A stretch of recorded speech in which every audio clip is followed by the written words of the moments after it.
Oh, crap. Okay.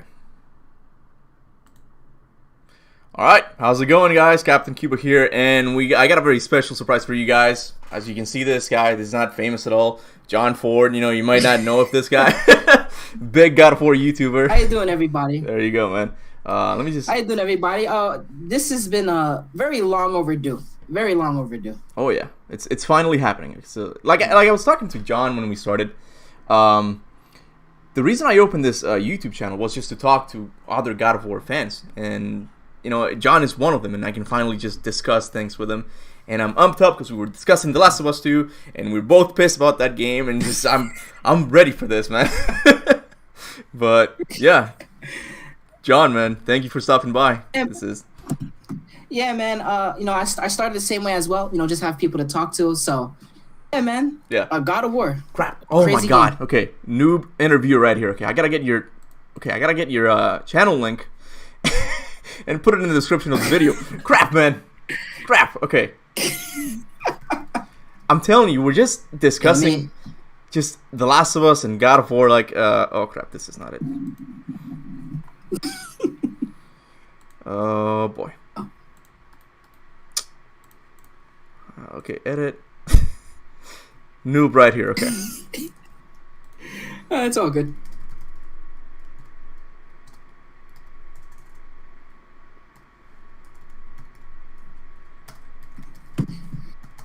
Oh man. Okay, here we go. Paste. How you doing, everybody? All right. Welcome back, Murder of Gaia, Cody. All of you guys. I won't be addressing your names today as much because I'm gonna be focused in the talk. Let me just make this full screen. Okay, we can begin now. That was an awkward beginning right there. But honestly, man, this is really good to finally have you on. This is gonna be fun at least. So yeah, how you been, man? I've been good. Speedrunning God of War lately.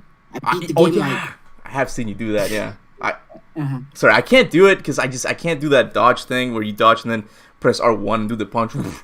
I can't do that still. Go ahead, man. Go ahead. Tell me more about that. It took me a while from I watched GBG's video about how to do it. It's like my fingers are just like twisting and it feels like I'm making a pretzel out of my fingers.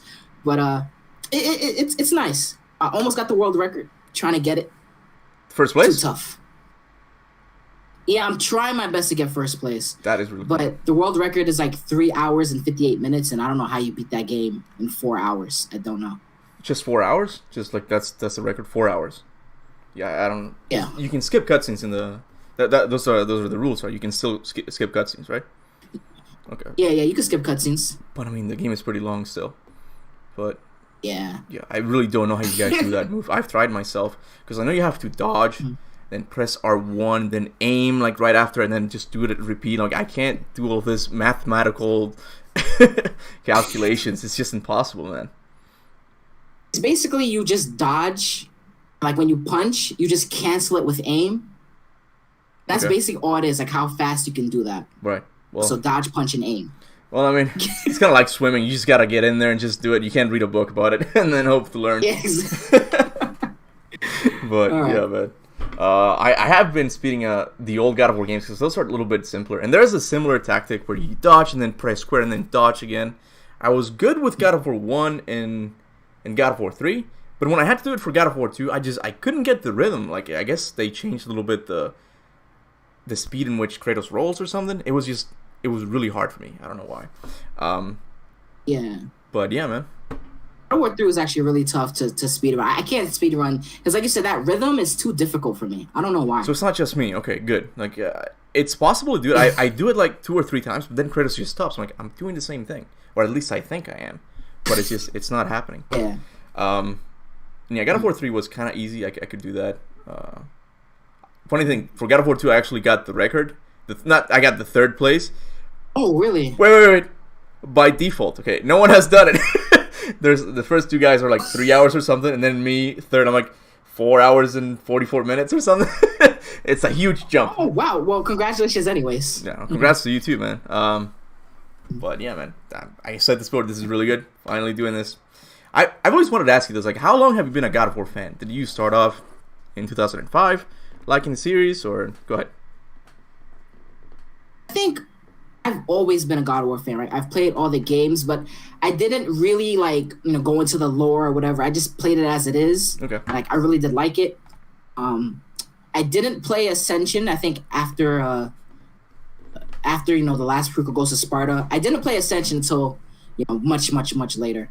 But then the trailer for God of War came out, God of War 2018, like the first initial one at E3, and that blew my mind. Right, the Kratos reveal, him coming from the shadows after this weird kid is on the floor playing with toys and shit, and you see the mark, and then my mind just blew up. I thought it was Horizon. Sorry to interrupt. I thought it was Horizon because there was a snowy, there was snow on the floor. I'm like, this seems like Horizon, but a little bit too primitive. But yeah, it was a big reveal. Yeah, go ahead. It's like when you hear this, to see this kid playing. You know how people like to guess what the game is like before it's revealed? I was going through everything. I was just like a Last of Us spinoff. I was going through everything. And suddenly Kratos appears and my mind blew up and I was watching that trailer. I got interested because I know nothing about Norse, and then I made one video. And at the time, I think it was just you making God of War content as well, like way back then. A lot of people weren't making God of War videos back then. Wait, didn't you start before me? Like, I thought you started way before me. I know you had the channel. I started making God of War content first, really? Yeah. I first started when I saw the reveal trailer. My very first video was Who Are the Norse Gods? Because I wanted to do a little bit of research. And that video, for some reason, blew up. And I'm like, why? And it's like, it just kind of took off from there. And then I met you. Yeah. And then, that's how it all started for me. My first video, my first God of War video. I know I had the channel for a while, and I was doing playthroughs. And my first video about God of War was about the E3 trailer as well. And back then, I used to try to make funny theories, kind of like convince people of certain things. I'm like, this is actually not the Norse world. This is actually the Greek aftermath or something. Here we see the flood right there, and I'm like, I didn't actually believe that, but I'm like, I'm gonna see if I can make them believe it, right? It was kind of like MatPat does his things, like Mario's a communist. No one believes that crap, okay? But he makes it entertaining.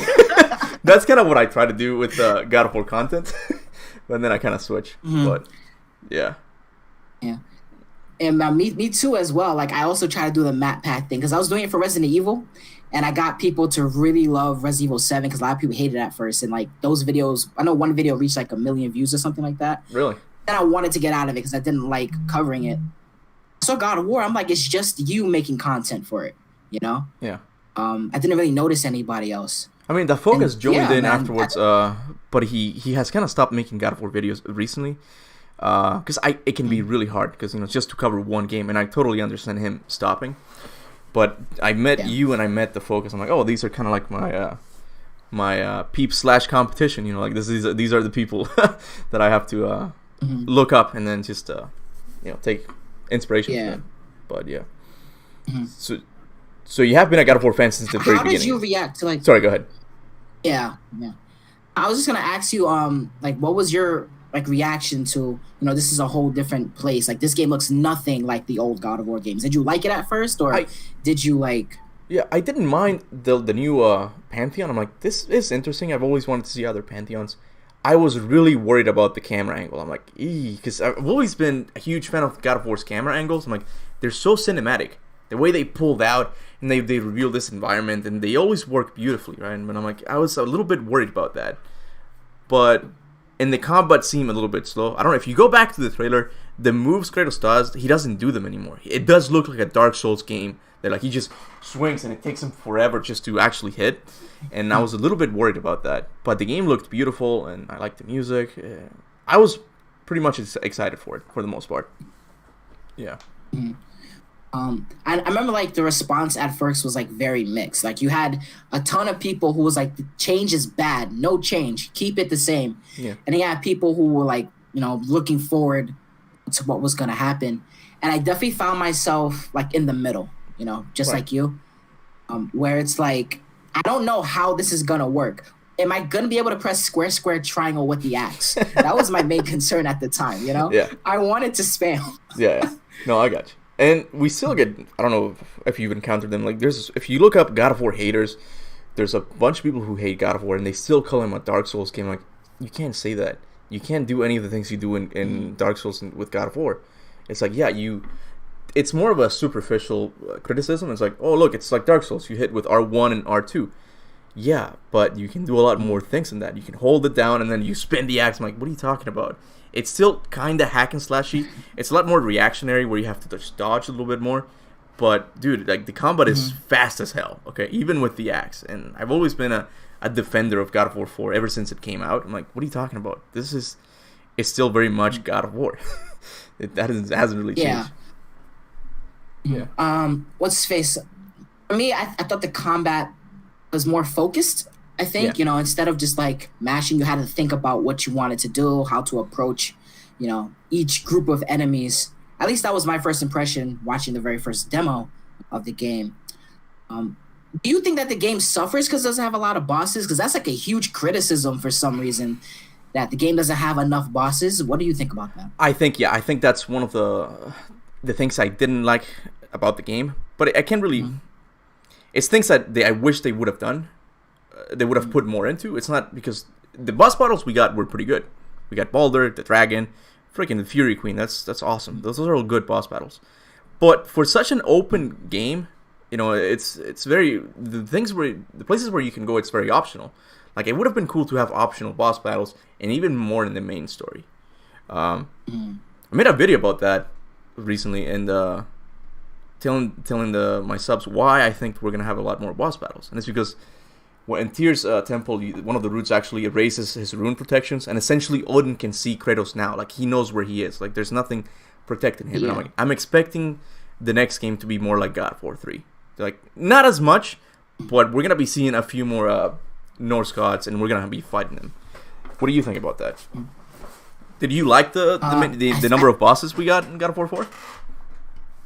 To be honest, I was so like, I loved everything about the game basically, but the amount of bosses didn't bother me until I saw that criticism online, right?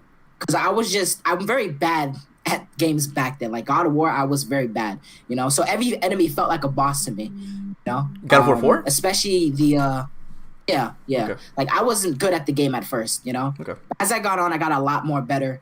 I don't miss the fact that we had a ton of bosses. I feel like that was an intentional change.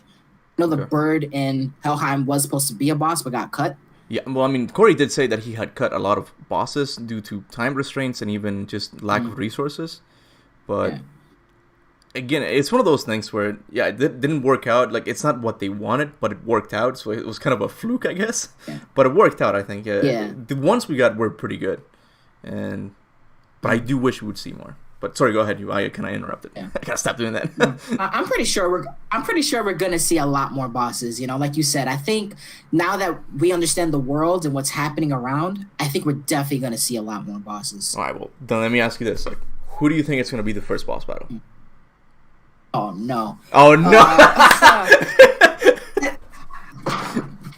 I don't want to say Thor. I really don't want to say Thor. I think that, like, the vision we saw at the end of God of War 2018, I think that's supposed to happen, but not in the very beginning of the next game. I feel like maybe that's going to be like a middle portion with Thor finally has like enough of our crap.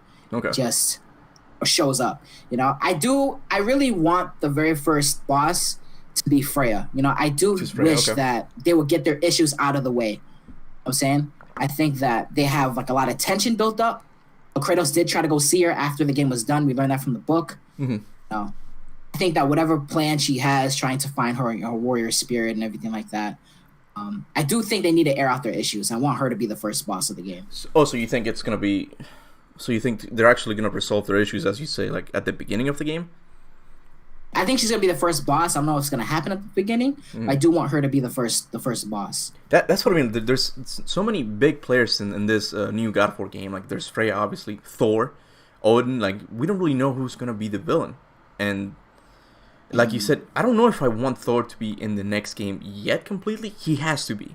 He has to be in some way because they teased him. Like, people are going to be disappointed if he's not in it. But let me ask you this first. How many games do you think we're going to get in the Norse Pantheon? 3. I think that's safe to say. It's just like me. Okay, so a trilogy. Okay, so let's just say that they introduce Thor in the next game. Do we kill him, and then who do we kill in the third game? Like, Thor is I feel like Thor is the big one. Odin is important. Odin is the king of the gods of the Norse, right? But Thor is much more well known. He's much more similar to Kratos. Like, that would be his adversary. So it doesn't make sense to kill him in God of War Ragnarok or God of War 5. And then who do we kill in the next game? Like, who's the big baddie? You know? That's my fear with Thor. I think it depends. Yeah. I think that it depends if the next game is going to start, the events of Ragnarok or just what happens during Fimbulwinter. I feel like if they choose the next game to start, with the events of Ragnarok beginning, I do think at some point Thor is going to die, but most likely it's going to be Fimbulwinter. And so I don't think Thor is going to die. Yeah. But like you said, I do believe he's going to make an appearance. Maybe they're going to have like some epic clash. Yeah. And it's not going to be resolved, right? Yeah. Something like that. Because I know you made a video saying that it's not going to be titled God of War Ragnarok. And that's something I agree with you. Like, I'm still not sure what everybody calls it God of War Ragnarok. Even when you go on YouTube and you're like, oh, what do you want to stream? God of War? It says God of War Ragnarok. Yes. And like, yeah, you noticed that as well, right? Yeah, it's like YouTube listed as God of War Ragnarok. It hasn't been confirmed yet. But I kind of have to go with it because of the algorithm. Like, sure, I'm calling it God of War Ragnarok, man. At the end of the day, it doesn't really matter.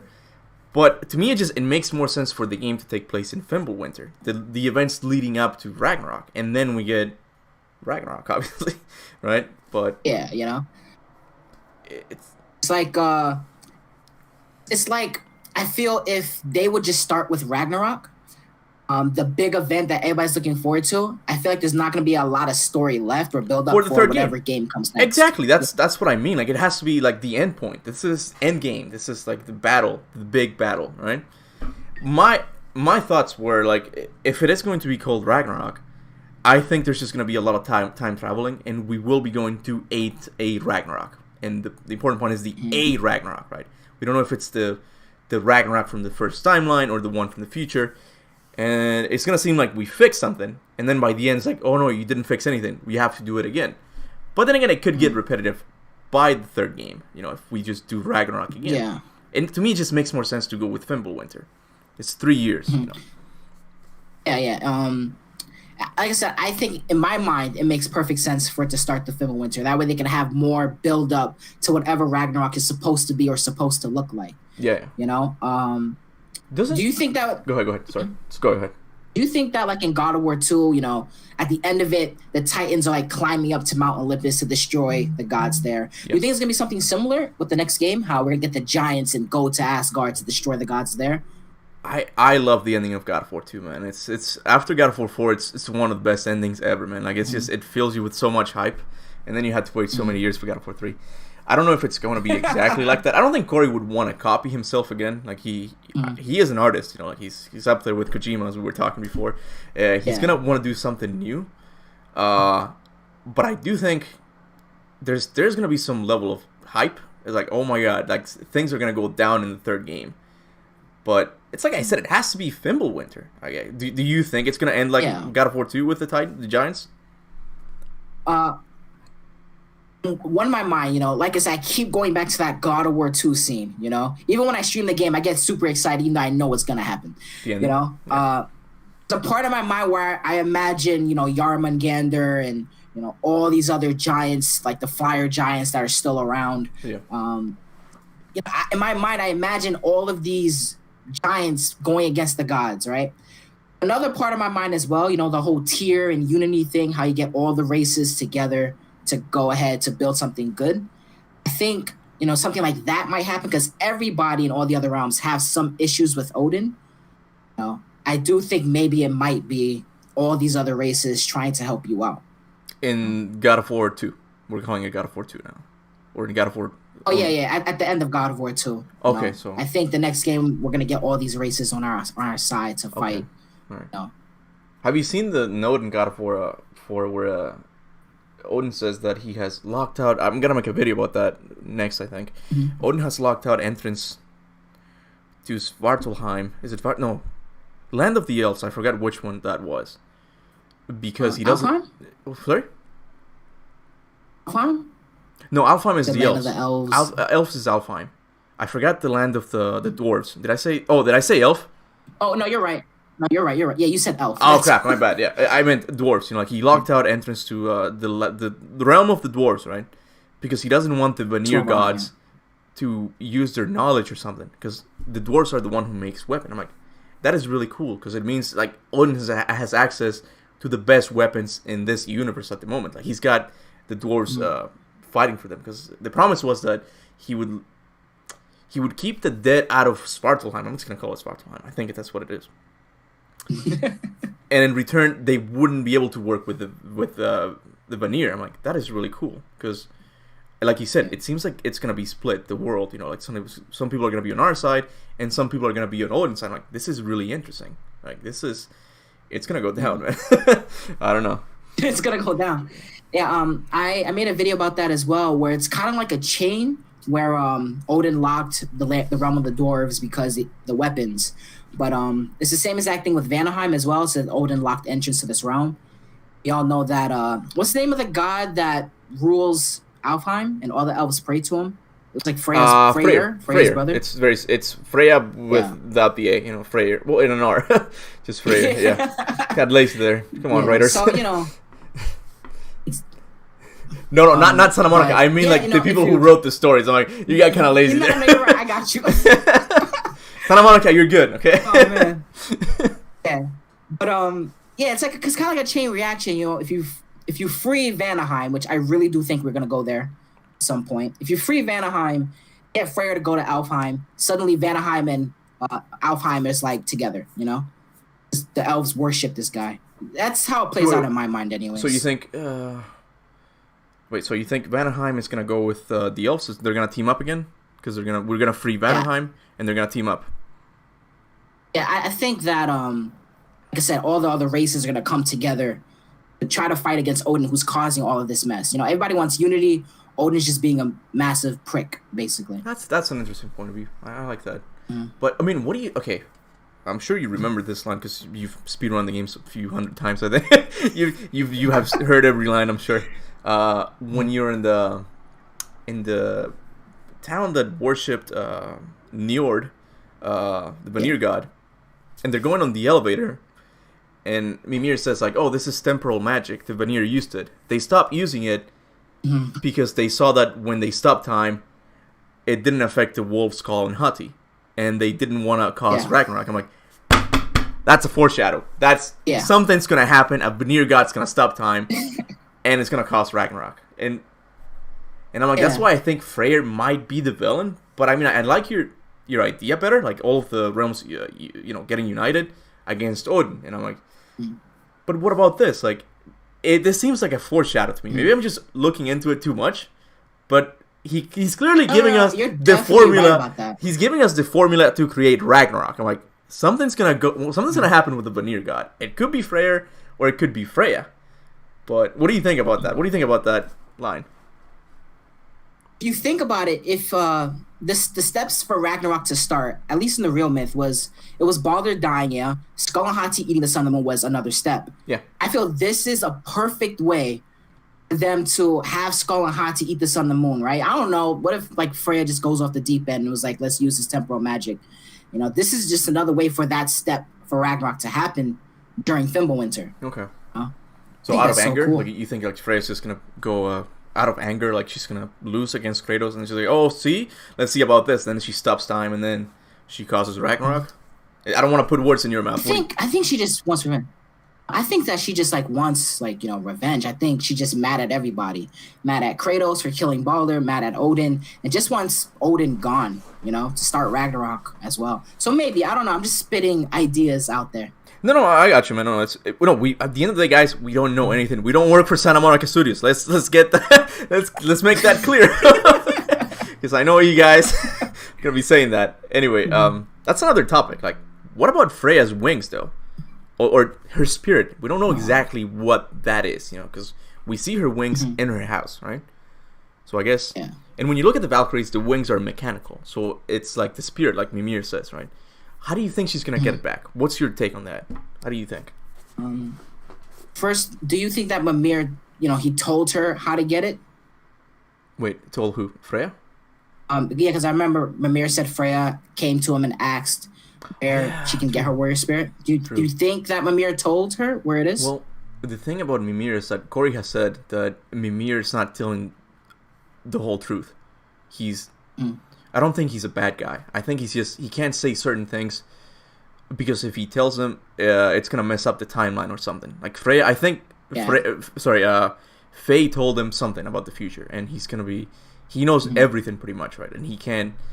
So I think, I really don't know what I think about that. Maybe he did tell Freya that where the wings are, because he says he doesn't know where they are. Like what little I knew. So maybe he did give her a hint, and then she's just gonna find out where they are. But go ahead. Like that's what I think. I maybe he told him. Maybe he told her. If he did tell her, and it's in Midgard, like whatever, like you said, her spirit looks like. I mean, she has the tools necessary to free herself. Right? She obviously couldn't do it before because Mimir wasn't alive. Because of our journey, Mimir is now alive. That's where she can get that information. It all kind of comes full circle. If in the next game she manages to get this warrior spirit, again, whatever form the spirit takes. I mean, she has to, because she's gonna be one of the enemies. I'm sure she has to get the spirit. And it's not too impossible to think that Freya put a spell on Mimir. We don't know. We haven't seen this spell in action yet, but she put a spell on Mimir to not say what Baldur's weakness was. She might have put a truth spell on him or something to actually tell her where the wings are, if he knew. That's why he says, I told her what little I know about where I kept the wings. With that said, though, if Odin hid the wings in Midgard, he's pretty stupid. Or he knew what he was doing. Because it's like, okay, Freya's my enemy now. I'm going to put the wings where she lives. I'm like, that's kind of dumb. I don't know. You shouldn't have done that. Yeah. You know, I don't know, man. It's really interesting. Remember Danielle Bisutti, the actress who plays Freya, did put up a picture of her wings when Ragnarok got announced. She took it down. It. Yeah. Which is funny. I don't know. Like, did she reveal something? We knew she was gonna get the wings. Maybe it happens at the end. I had this. Have you seen the Alfheim mural where you see the Ragnarok battle and you see Freya fighting on the side of the Aesir? Have you seen that mural? I'm sure you have. Yeah. I think I have. Yeah. Yeah. And when I saw that, I was mind blown. Like, oh my god, they were teasing that Freya is gonna be on the side of the villains eventually, because by the end she turns against Kratos. And I had this idea that out of vengeance, Freya is gonna turn to her evil ex for her wings. I'm like, I'll do whatever you want, Odin. Just give me my wings so I can kill Kratos. Because we see her fighting in that mural on the side of the Aesir. But I just don't know if that's the first timeline or because it's confusing with time travel now. Sorry, go ahead. Yeah. Well, now that you're saying that, this is why I like talking. Is now just saying that if you remember when Kratos, Freya, and Atreus was taking the elevator down, and Atreus and Freya were talking, and she was speaking about Ragnarok. Atreus, was talking to Freya. He's like, "So you believe in Ragnarok?" And Freya's like, "I surely wish I didn't, child." Yeah. Which means I think even though all these people screwed over Freya, she does not want Ragnarok to happen. I think that she might not want it to take place. Mm-hmm. So if your idea is right, maybe she's fighting on the side of Odin to prevent the world that she knows from being destroyed. Okay. But there's also another side where I wish that, I think that she will try to start Ragnarok as well. I don't know, man. It's very confusing, but I do think you have a good idea there. No, I'm not sure if I like the idea anymore, because it's like it's really hard to believe that she would go back to Odin. Like, she did not like that relationship, understandably, right? Yeah, of course, yeah. But it's just I love Cory Barlog. I really do. Like, I owe him like this channel. This channel is his pretty much. It's like, thanks to all of these little things he put in there, it's because I have a channel. I'm like, you're messing with my mind, man. It's like, yeah, Freya's good. Mimir says that, oh, she'll come around, lad. She'll come around. But then we see her fighting on the side of the Aesir. I'm like, what do you mean? What do you mean she's gonna come back? We see her fighting next to Odin. Yeah. I think like this level of detail is what makes this game so special, and why we can continue making these videos, because there's just all these little things that just make you think. Exactly. Like, why or what is going to happen. It's what the original God of War games didn't have. They were awesome action-adventure games, but they didn't have that level of deepness when it came to the story or the lore, especially the lore. Because they have pictures and murals of oh, a mortal will fight Zeus or something, but they don't really go too much into. I don't know if you've seen my video. Very early in the game, okay, in opposition to Freya, there's a mural of Modi fighting on the side of the giants. And I'm like, I can't freaking believe this, because it's like, it makes sense, because Thor beat him. He's not allowed in Asgard anymore. Where is he gonna go? Is he actually gonna turn to our side? Are you kidding me? That trash talker? Like, he's gonna be on our side now? Yeah. It's just... I feel like you don't know what is in this timeline or what was in the first timeline. Yeah. You know what I'm saying? Because if it was the context of the first timeline, that would make sense. But is it going to happen, here as well? Is Modi dead? Is he not? I did see that video. But yeah, I think it's just so interesting, what we know, what we think is going to happen. Yeah. Again, it's like... Look, well, I feel like we're going to get a lot of theories correct, but we're also going to get a bunch of theories wrong, because we're just throwing out in the dark. And like, okay, maybe this. Just like spitballing, like, what's going to happen. Yeah, maybe this. But Modi, man. Yeah. I think what I like about making theories so much is the fact that we get to speculate what's gonna happen. You know what I'm saying? And obviously we're not gonna get everything right. Only Sally Santa Monica knows what's true or false. But I think that's the fun of it all. I think that's what keeps people entertained. Yeah. And the sucky part is that retcons do happen. They have this idea for the story and then they change it. So we might not. That's the sad thing. We might not even get answers to all of our questions, right? With that said, though, because I think you're the one. I've never talked about the first timeline. I think you have made several videos about that. What do you think happened there? How do you see time? What's the meaning of life, John Ford? Let's go broad here. I think that everything played out as it was supposed to. Mm-hmm. I do think that obviously Odin dies. The serpent is there. I do think Loki. That's very weird because like if you're gonna go with the real myth, why is Loki born? Right? Our Loki, our Atreus. Yeah, sure. Yeah. I personally think that in this timeline or whatever, we know that Faye, she, chose a different path. She chose Kratos and Atreus. I think whatever happened in this first timeline, I think Kratos met her, they had Atreus, and Kratos just kept moving because he was just so afraid of being a father or whatnot. And I do think that this timeline played out without Kratos' intervention. I do think that in whatever timeline Faye died, and took Atreus, Loki, and time played out exactly like how the real Norse myth did. Even Kratos' name on the mural was Farbati. Yeah. In the real myth, that's Loki's parents, and in the real myth, Loki's real parents died very early in his life. So I do think that if Faye kept fighting for herself and kept doing it by herself, I eventually think that she would have lost.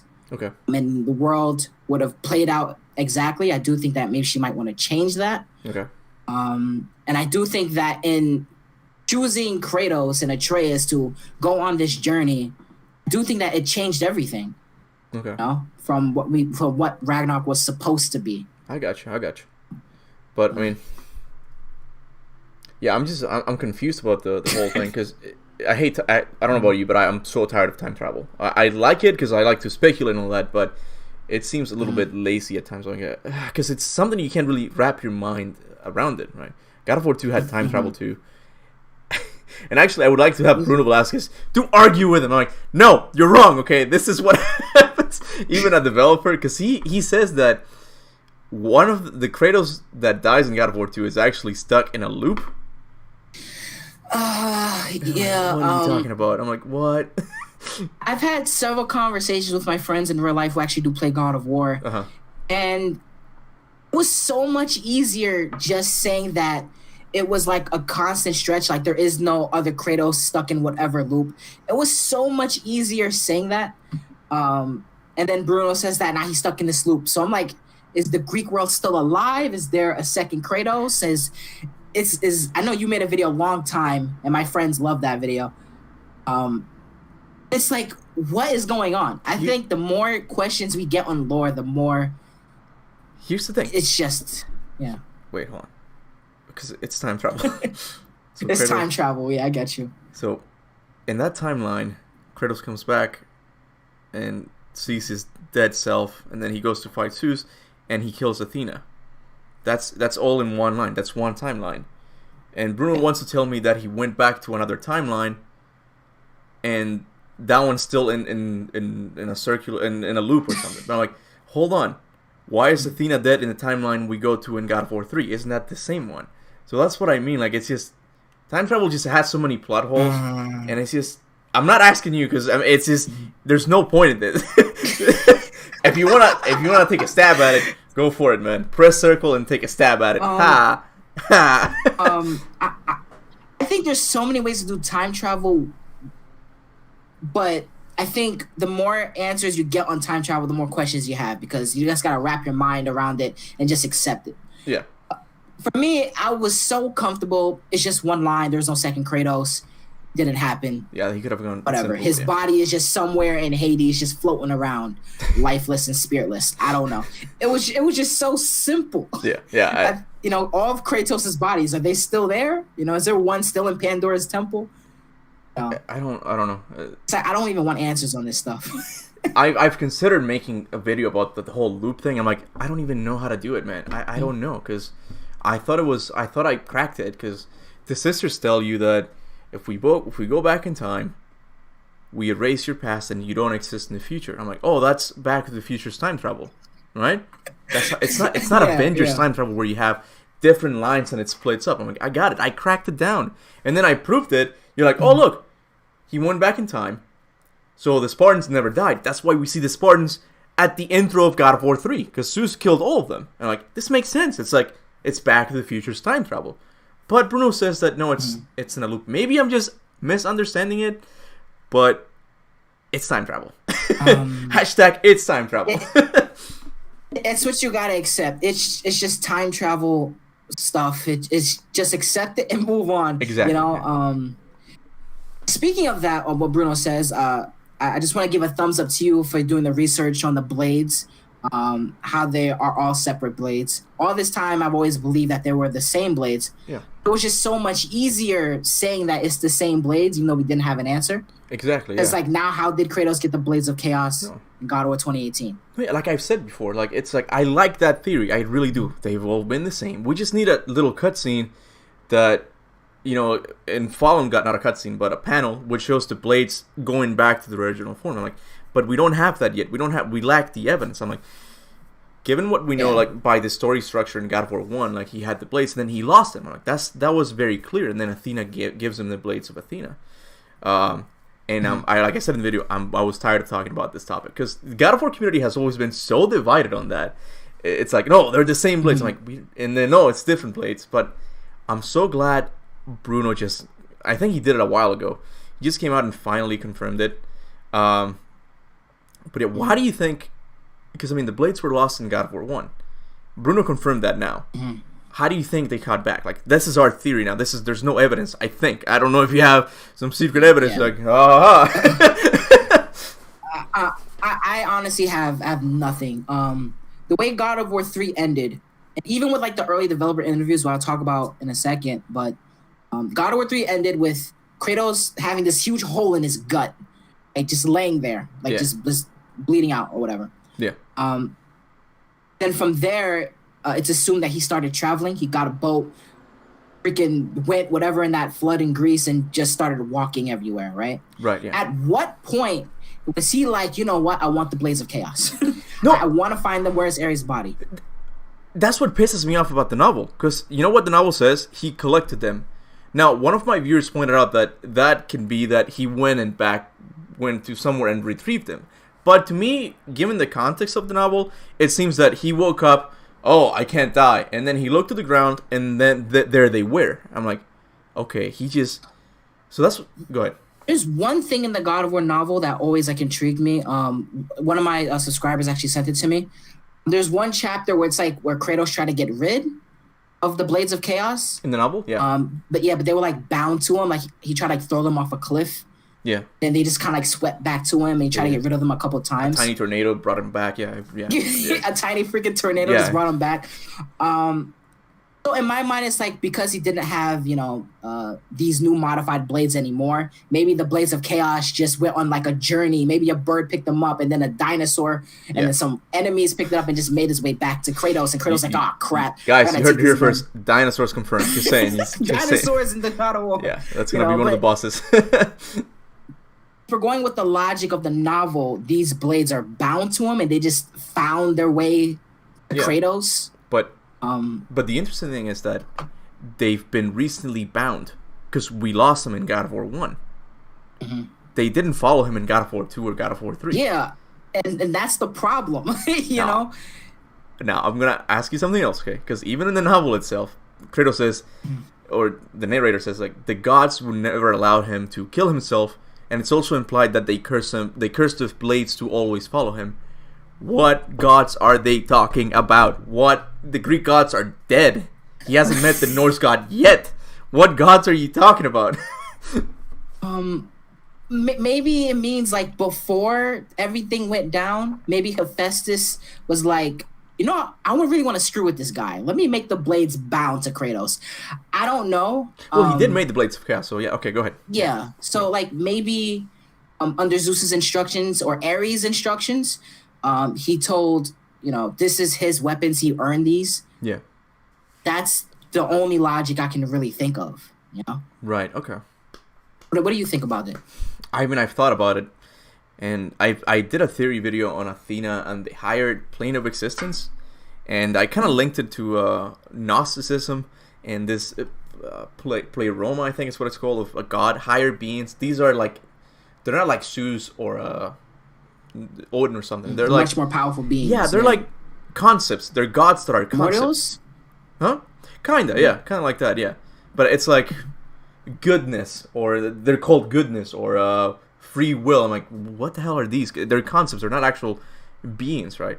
And I think Athena ascended there, and maybe those gods cursed the blades on Kratos because he destroyed one of the pantheons those gods had created. It's kind of Gnosticism. It's kind of weird. It's like there's this huge god, and that god created tinier gods, and then from those tinier gods, wisdom came down and created another god, and that god created the pantheons we know of on Earth. It's Inception, man. Inception of mythologies. So. Yeah, and like you said, like concepts themselves are like physical things in this world as well. Remember, fear and hope are trapped in a box. Like this world is just a weird world. So are concepts gods too? Are emotions gods at this point? It's like I love God of War 3. It's one of my favorite action adventure games ever. But I hated the whole evils of the box thing story. I'm like, this is so dumb. Like, what do you mean hope? We all have hope. What are you talking about? I don't get the whole artsy fartsy, like, oh, you have hope. Like, I guess he's always had hope. Like, does he not have hope now because he gave it to humanity? Like, what do you mean? He moved on to another pantheon because he had hope of a better life, right? So I can't really get my head around it. Sorry, what do you think about that? Like, how do you take, like the evils of a war put in a box? How do you take evils of a war and put them in a box? You ready for this? It's magic. It's magic. Go for it. It's magic. That's it. That's the answer to everything. Yeah. Magic. It's magic, man. Go ahead. Yeah.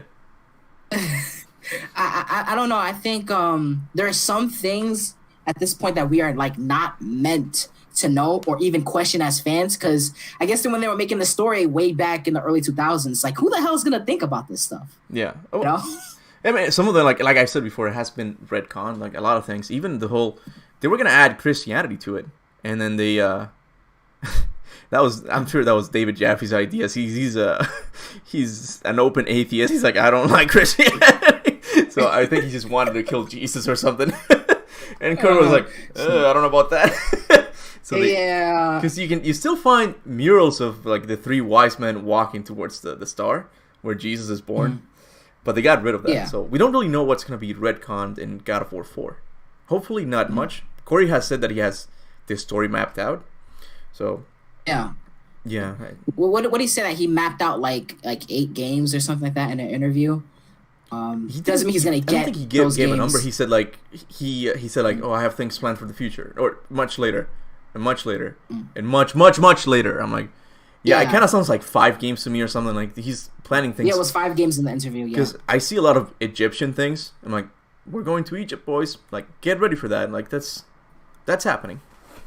There was a moment in the in God of War, like with Tyr's story on the elevator, and one of the images of Tyr, you have all these different pantheons and religions that are on there as well. Yeah. And it's just so cool how they've built like this world and everything, but they managed to build it without explaining it, and I think that's one of the most frustrating things. Yeah.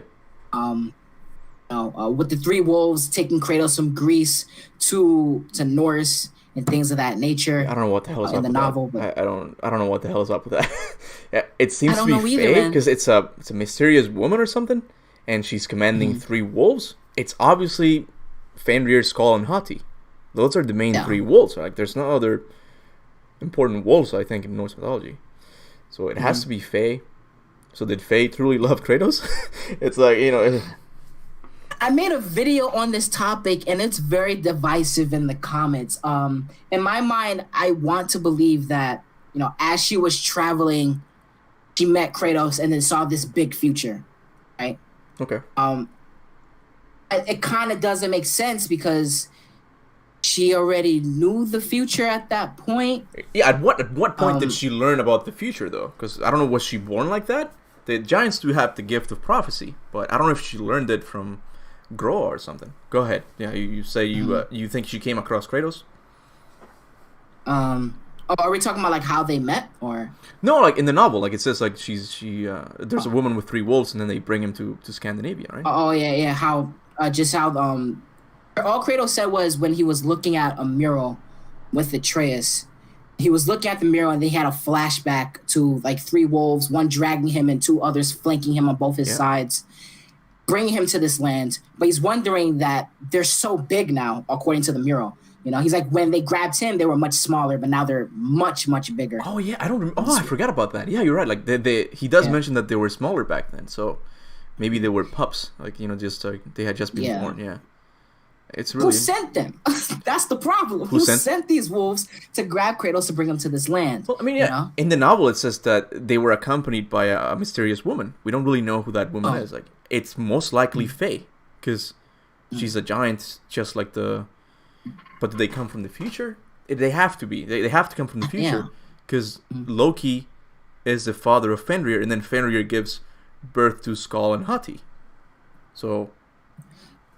I was trying to make a video like bridging what we know in lore and legends and at the beginning of the novel, where how Kratos got to Scandinavia. Not sure if you saw this video, but this video was made by Sony Santa Monica on PlayStation before God of War came out. It was called Ash something, but they rechanged it to the special performance. Where they're playing with this, the guys like drawing the story with the sand and stuff. Yeah, the Ash. Okay. Yeah, and there was a moment in there where Faye met Kratos, and this goes back to your video as well, where Faye met Kratos and that she actually handed him with the axe. And we know from lore and legends that they fought the second that they saw each other, but then it ended as soon as they started fighting. Wait, they fought? Really? I don't remember that from lore and legends. They fought? Oh, yeah. Yeah, lore and legends. I made a video about it as well.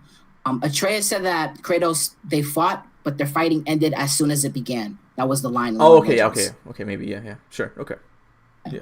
I'm not doubting you, sure. You're not gonna lie to me, but I believe you. I couldn't. I'll message you the page after this is over. Yeah, I mean, I read Lore and Legends twice, maybe, but I might be forgetting some of those important lines. There's so many things in it because Corey worked on it too. Like he supervised the story and the lore.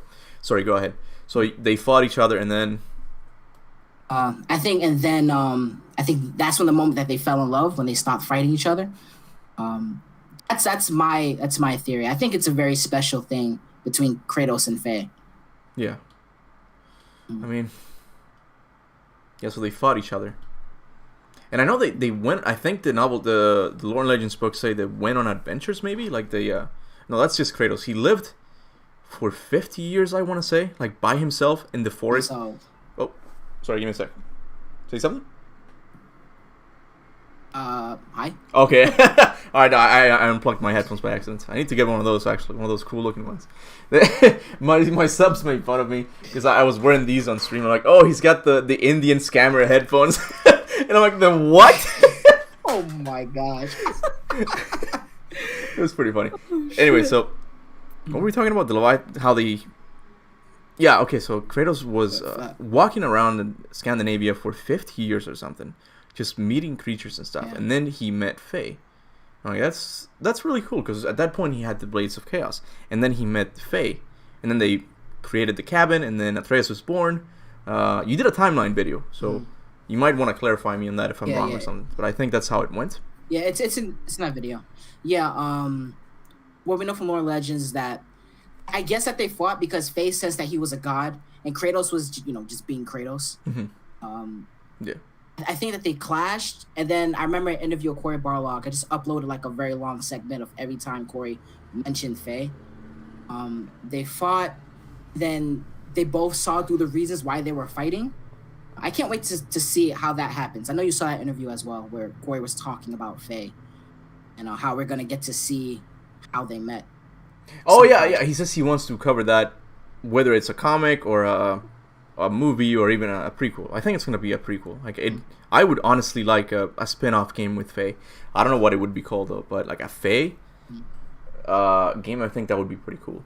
But, I mean, this brings us to the other interesting topic that I wanted to ask your opinion on. The Leviathan Axe and the spirit inside. What the hell is up with that? Like, this came out of nowhere. Like, what? A spirit inside the axe. I think it's beautiful, but it's kind of scary at the same time. Like, I want you to come over here. So it's like a spirit trapped in the axe. Whose spirit is that? I know you said it was Faye. I think Faye is the best bet. But we know that other creatures could do this. I was thinking about it when I was listening to your video. Remember the green ring in the game? A dwarf's spirit was inside of it? Dude, you just blew my mind. You're totally right. You're totally right. The guy put himself... Oh my goodness. Dude, make a video and just be like, yeah, look, there's evidence of this. You just blew my mind. Because that's a side mission, and I forgot about that. Sorry, go on. I didn't mean to interrupt. No. Yeah, I was like, spirits can put themselves inside of weapons. Yeah. Freya's sister, her brother, Freyr, yeah. It fights by himself, so it's like a spirit inside of his sword that can fight on its own. Doesn't need somebody to wield it. You're freaking right, man. Because the sword does fight by itself. And one of the points that people, my subs pointed out is that, wait, hold on, does that mean that Mjolnir has a spirit inside as well? Because in Norse mythology, the hammer returns to him. I'm like, does it have a spirit? What the hell is all this spirit wars now? Like, I don't know. It is kind of cool because it's like Faye lovingly returning to her husband. I'm like, that is beautiful, but problematic as well. Because why didn't it return to Atreus in the novel? Atreus says that, oh, you didn't tell me the axe only returns to you. That's something my subs pointed out too. Like, why didn't the axe return to Atreus? Oh, really? I didn't know that. Oh, you know? Oh, yeah. That was my first Leviathan axe video.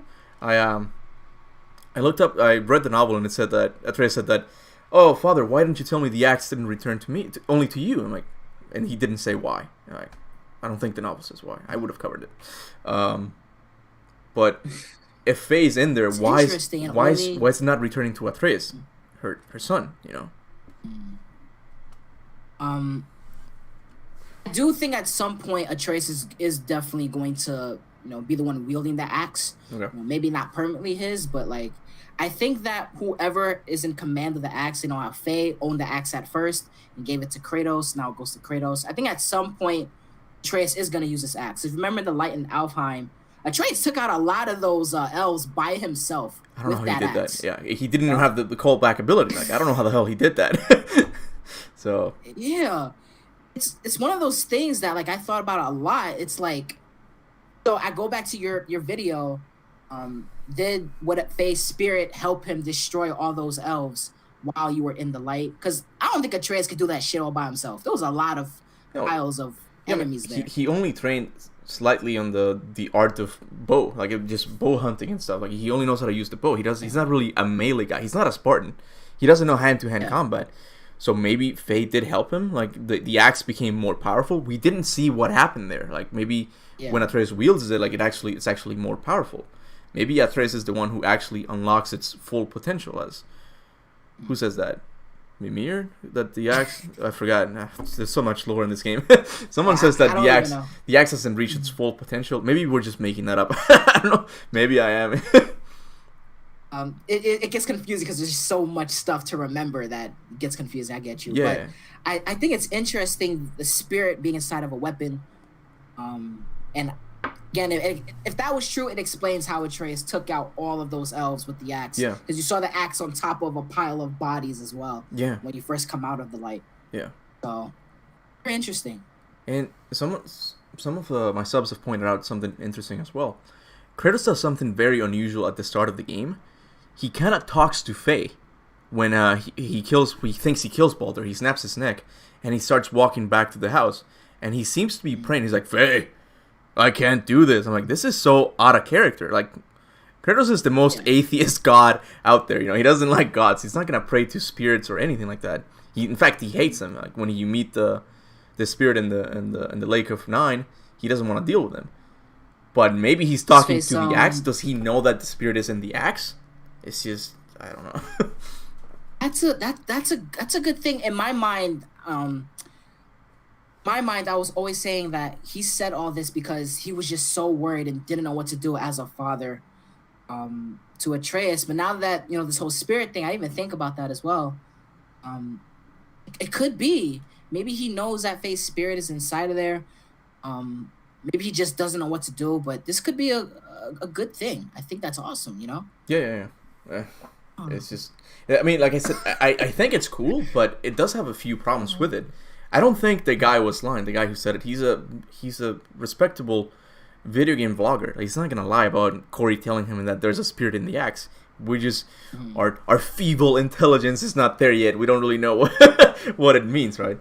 I don't think that like there's any gain from him lying. I don't think he was lying either, and I don't even know even who he is. You know, it's like is this person you got it from like a God of War guy, or he just like in everything?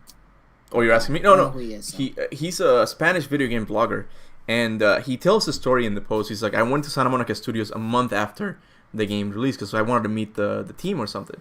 And he made it into that. It seems like he broke in. Like they allowed him to stay in the lobby and film the interior, the paintings and all that, and it's pretty cool.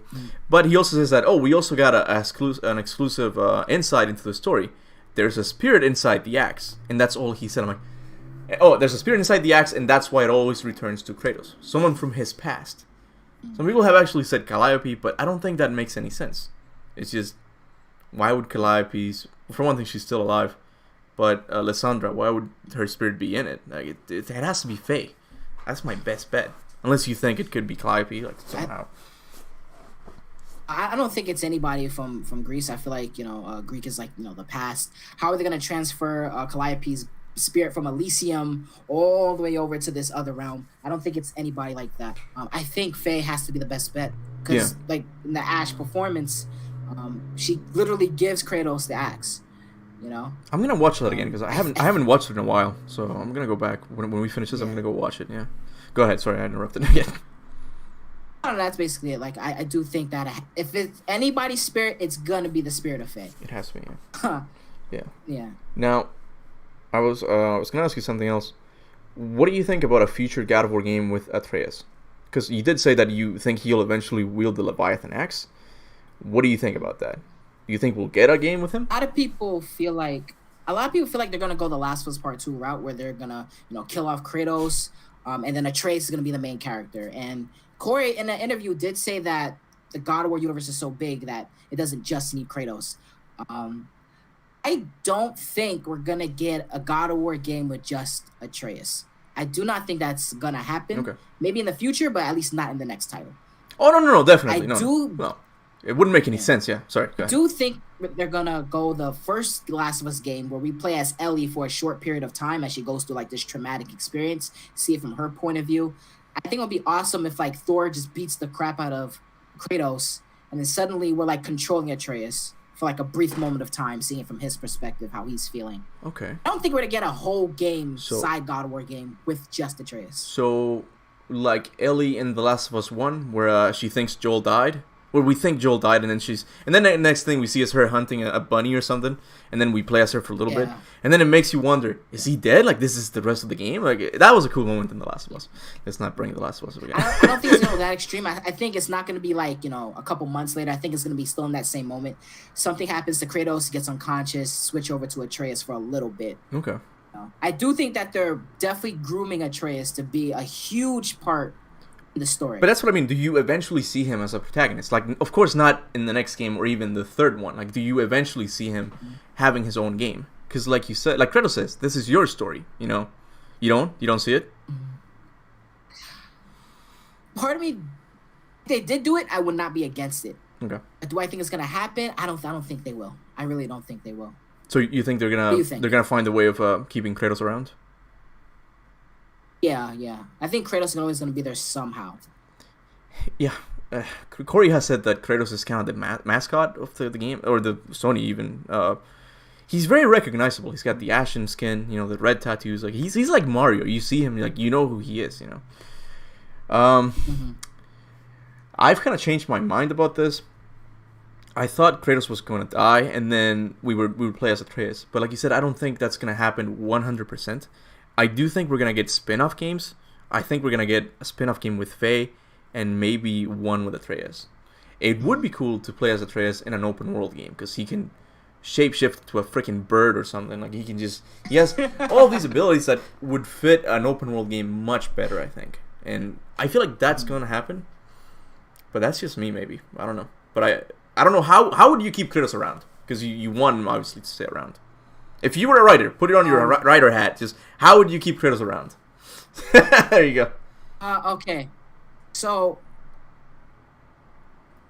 I do think that Atreus is going to be a big part.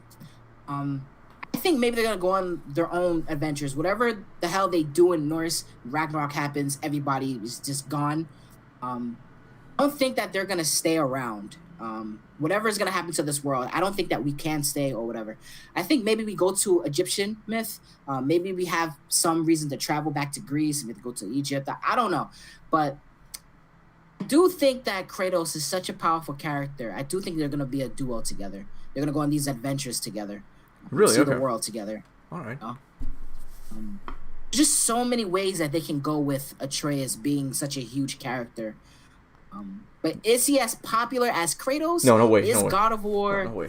Is God of War about Kratos, or is it about the world around Kratos? I think Corey said something like that. What is God of War? Corey said something like that. Yeah, I think it's a mixture of both. Because look, let me throw you an example. Like I said, like the realm of the Playmora, those entities, right? Would you be, or something more? What is that? Like Bloodborne, the Bloodborne universe, Cthulhu mythology, maybe? I think that's what they're called. Would you want a God of War game set in that mythology?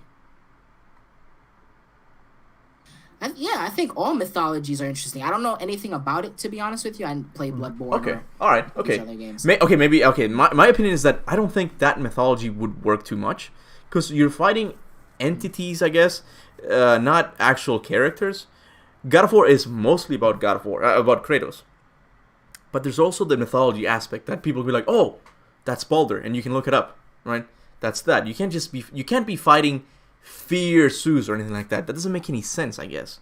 Like, you can't just fighting fear or happiness, like, and that's why I don't think God of War would work in a modern setting as well. It's like, who are we gonna be fighting? The government? Yo, Kratos is no more taxes. Yeah. Oh man. It's like, it's mostly about Kratos, but the mythology is really important too. So yeah, I don't know. Go ahead. It'd be really cool. I hope this isn't the last, right? I hope that Norse isn't the last, because now we know that this world is so much bigger. Yeah. What we thought. There's so many myths, so many pantheons. Yeah. And I hope that Norse myth isn't the end. I hope we can explore. I'm not sure. I remember if it was you who tweeted this or made a video about it, but someone said David Jaffe said that they're going to that he wants to expand. That he thinks that they're gonna go to different myths.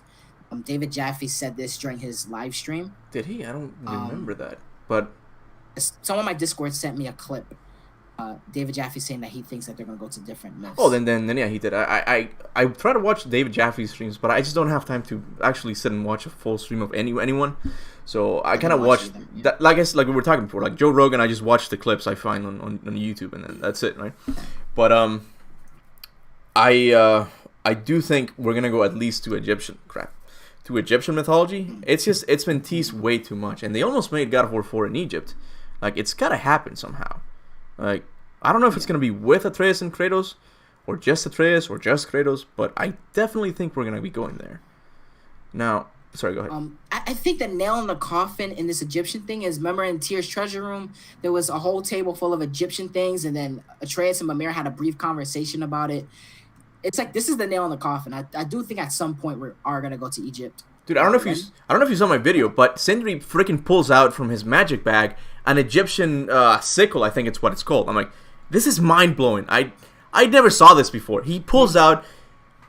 What does that mean? I never thought about the implications. Like, can he reach into other pantheons and bring out weapons from that magic bag? Like, maybe not. Maybe it's just honestly, I'm done trying to figure out the dwarves, dude. Ever since like I made like a video about, you know, Brock and Sindri or Hephaestus, who's the better blacksmith, and my mind blew up when he said they made an unbreakable chain out of bird spit and what was it? A cat's foot. It was bird cat's spit, footsteps or something. Cat's footstep. Yeah. When I was making the video, like, this is my live reaction to that video. I wasn't like, you know, editing or did it because it was funny. How the hell do you get a cat's footstep, right? Does it step in like dirt and you have to carve out, but at that point it's dirt. How do you get a cat's footstep and make an unbreakable chain? Unbreakable means that if Thor took his hammer and hit it as hard as possible, it wouldn't break.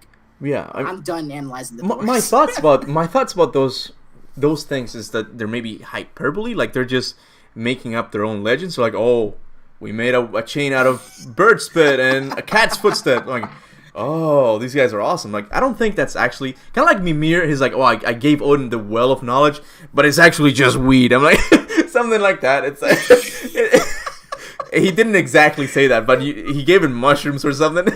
It's like, it's gonna be much more easily explained. It's like, oh, it's titanium. Like, we made it out of. We got some titanium, and that's how we made the axe. God damn it. Yeah. You know, it's Yeah, I've kind of refrained myself from doing like versus videos because I know I'm gonna get a lot of hate from both sides. Like, how dare you say that Zeus is better than this guy? I'm like, okay, you know. Yeah, if I'm gonna be honest, I stopped. The last one I made, I mentioned a little thing in the book where Kratos was like, he was fighting Baldur in the first Stranger fight. He was like, his power, it's more than anything he has ever felt before. Baldur's I'm like, okay, so Thor is stronger than then people in the comments, oh my god, they took this as I was saying that Thor is gonna destroy Kratos, right? And they got so angry, and I'm like, you know what? I think I should stop here. Well, I mean, your logic is sound. It's like, yeah, he's never felt more powered than before, right? Thor is stronger than Baldur.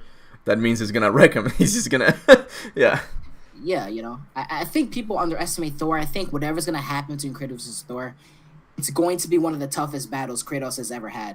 Oh, definitely. The way people talk is that Kratos gonna like destroy Thor so easily. Oh no, he's gonna throw him against some trees and shit. It's like, you don't want that. Story-wise, you don't want that. You want there to be an actual like struggle. Like, every time you fight someone, like, oh, this guy's something else. Like, you gotta make the players feel that, and that's why I think that maybe, just maybe, Kratos is gonna die at the hands of Thor at the beginning of the game, and he's gonna go to Valhalla. And I'm like, oh crap. No one has ever killed Zeus in God of War 2. No one has ever killed Kratos like that. And then they just hype up the fight, and then we fight him at the end. I don't know. I feel like that might happen. And that's how Atreus and Kratos get split up, maybe. And we play as Atreus for a little bit, like you said. But, yeah. I made like a whole video about this. Because like, I was just thinking about it one day. I don't know what I was on, but I do think that at some point, Thor might kill Kratos, and he wakes up in whatever realm, and time has passed because now he's in like Helheim or whatever.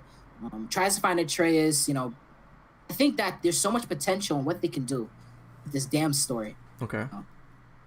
So that's how you think it's gonna play out? You think that Thor is going to I want to go back to Kratos I want to go back to something you said. You said that Kratos is gonna die, and a lot of time it's gonna pass, and you think Atreus is gonna be a grown up now or something?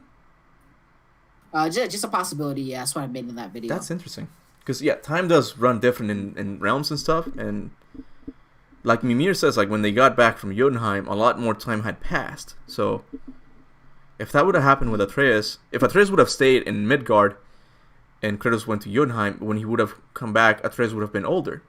So that is interesting. Well, yeah, in my theory, yeah. In my theory, it was like maybe he goes to Asgard.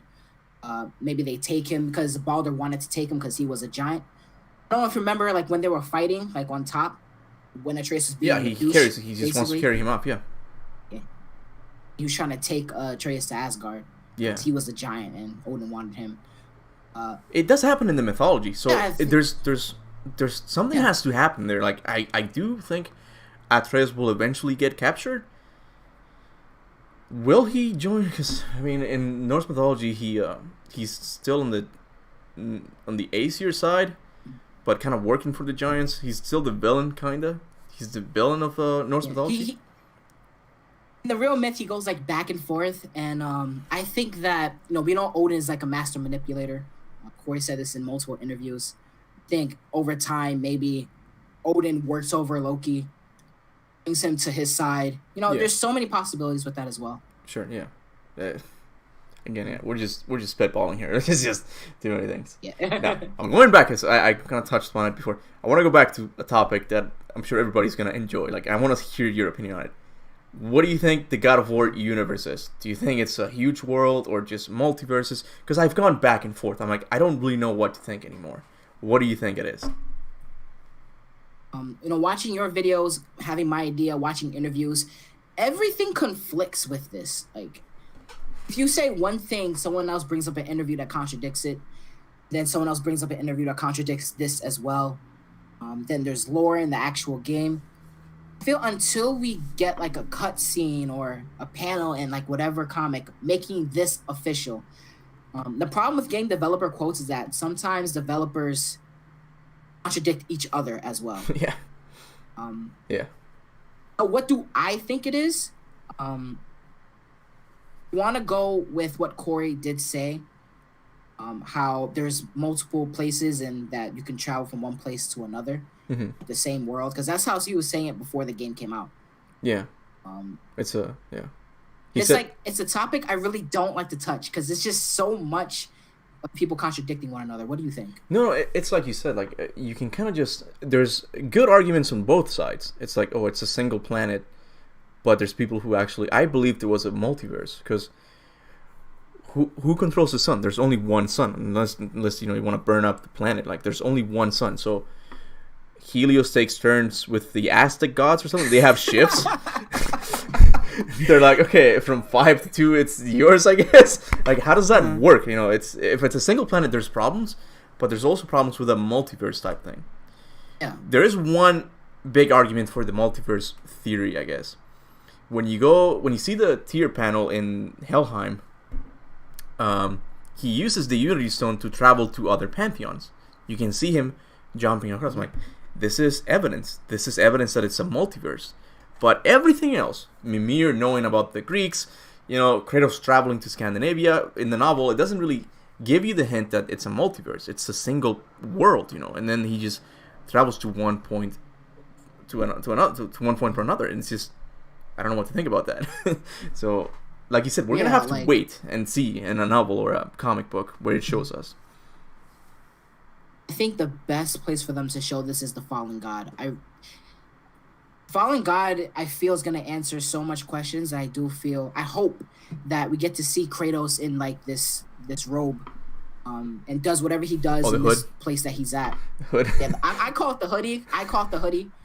But I'm just going to call it a robe so people don't get mad at me. But I like calling it a hoodie. I don't know. He's going to go and play some basketball. Exactly. That's why I say it. But yeah, I do think whatever he does here, I do think he's surrounded by these wolves. Gets out his blades, and then they take him to whatever place. And I think if they're willing to show how they brought him here, it's gonna answer that big God of War universe question about where are all the pantheons and relative one to one another. Because I've kind of developed this theory. I might just make an update video on it. That it's kind of a hybrid in between the two arguments. It's like, yeah, they're in the same planet, but they don't really know they exist. I guess they're magically sealed from one another. And it's interesting that he was only able to enter Scandinavia with the help of someone, the wolves, from someone who comes from that realm itself. They know how to unlock the magical spell or something. There's no evidence for this magical seal or something. But it's just it would kind of solve the problem of them not interacting with the pantheons, not interacting with each other. But then again, we saw the Persian Empire attack Greece and Chains of Olympus, so they do know, I guess, right? Yeah. Somebody pointed out to me a long time ago how like I think it was one of the prequels, Chains or Ghosts, how there was an enemy that's from Scandinavia, in Greek. It was like some random enemy, I forgot. Question: is the Kraken Greek or is it Norse? Like in actual mythology, I mean, even Clash of the Titans back in the 80s, they had a Kraken, but the name Kraken, I think it's Norse. The Greeks had Scylla, I think, which is the one we see in Ghost of Sparta. Is that the character you referred to as being Norse in the prequels? Like, that's God of War 2. I think so. I think so. I'll show you it a little bit later on. Yeah, sure. It's like, how are all these characters and things bleeding into each other's worlds? You know, I really want an answer to this question. It's a big question. Yeah, I mean, in Ascension, you pick up a letter written by someone from Egypt. The pharaoh sent him there to consult Aletheia, the oracle. Yeah. And it makes me wonder, like, why don't you guys have like magic people there too? Can't you just ask them? Like, why do you have to go to the Greece? Do they not have pantheons? A big problem with this is that I think it's been retconned multiple times. In God of War 1, when you finish the game, Kratos sits on Mount Olympus as the God of War, and he's able to see the Battle of Rome, the Civil War. I'm like, this is not Greece anymore. Like, you're all over the place. The modern warfare. Yeah. So it's like he became the God of War for everybody, every country in the world. So back then, they didn't have the view that it was a big universe containing all the pantheons. So that has changed, I think. I don't... What are we talking about? We're all over the place. Yeah. We're just spitting on things. Yeah. One of the things I just thought about, I just lost the idea in my head. I don't know, man. I feel like this is a question. I feel no matter how they answer it, there's gonna be some contradictions because I feel each game has like its own thing that you can use to contradict whatever official statement they put out or whatever they show. It's very hard. Yeah, that's a problem that I come across with my viewers. Like, they're arguing with me, like, you're obviously wrong. I'm like, wait, hold on. You're arguing from one perspective. Like, you're going to show evidence for yours, but these are not infallible works of art. Like, they're going to have problems and contradictions. Like, I'm expecting contradictions in these games. Like, that's why I made the contradictions about the Blades of Chaos. Like, this is a contradiction. Like, why do we see the Blades of Chaos in the vision of Helheim? Like, we should see the Blades of Exile. So it's just... They cannot retcon. Like, I don't like retcons, but they do happen. You know, like, we can't avoid them in stories. But yeah, about the world, I don't know. I think like over time, as a game series progresses, you're gonna have this retcon issue. Every game deals with it. And like even with God of War Ascension, how like the world was created. Oh, this is the idea I forgot. In God of War Ascension, we learned that the world was created because the primordials were fighting. And created the world, right? In God of War 2018, I did a video talking about the Chaos Blades and how they had their own primordial beings because Surtur is a primordial, right? Yeah, a fire. Yeah. He gives heat to all of the realms. Yeah. So maybe it is like a multiverse, what you say, as well. Because if a primordial created this Norse world and he also created Greek world, but they were separate, and I'm confusing myself. no, I think I got the point. It's like, are the primordial story accurate? I mean, they're just these giant beings that fought over Greece and they created the Greek country. No, it seems like they created the whole world, right? It's not just. Oh, Bruno tweeted at us. What do you say? He says at Captain Kuba at John Ford. So much fun watching you both discussing all the God of War theories That's today. so cool. Thank you for your dedication to this franchise. It is flattering to all of us working on it. I want to clarify one thing you discussed, though, in regards to the God of War 2 loop. I think we're in trouble, bro. Oh, boy, yeah, because we kind of made fun of him. At least I did. I'm like, Bruno, screw you. You're wrong.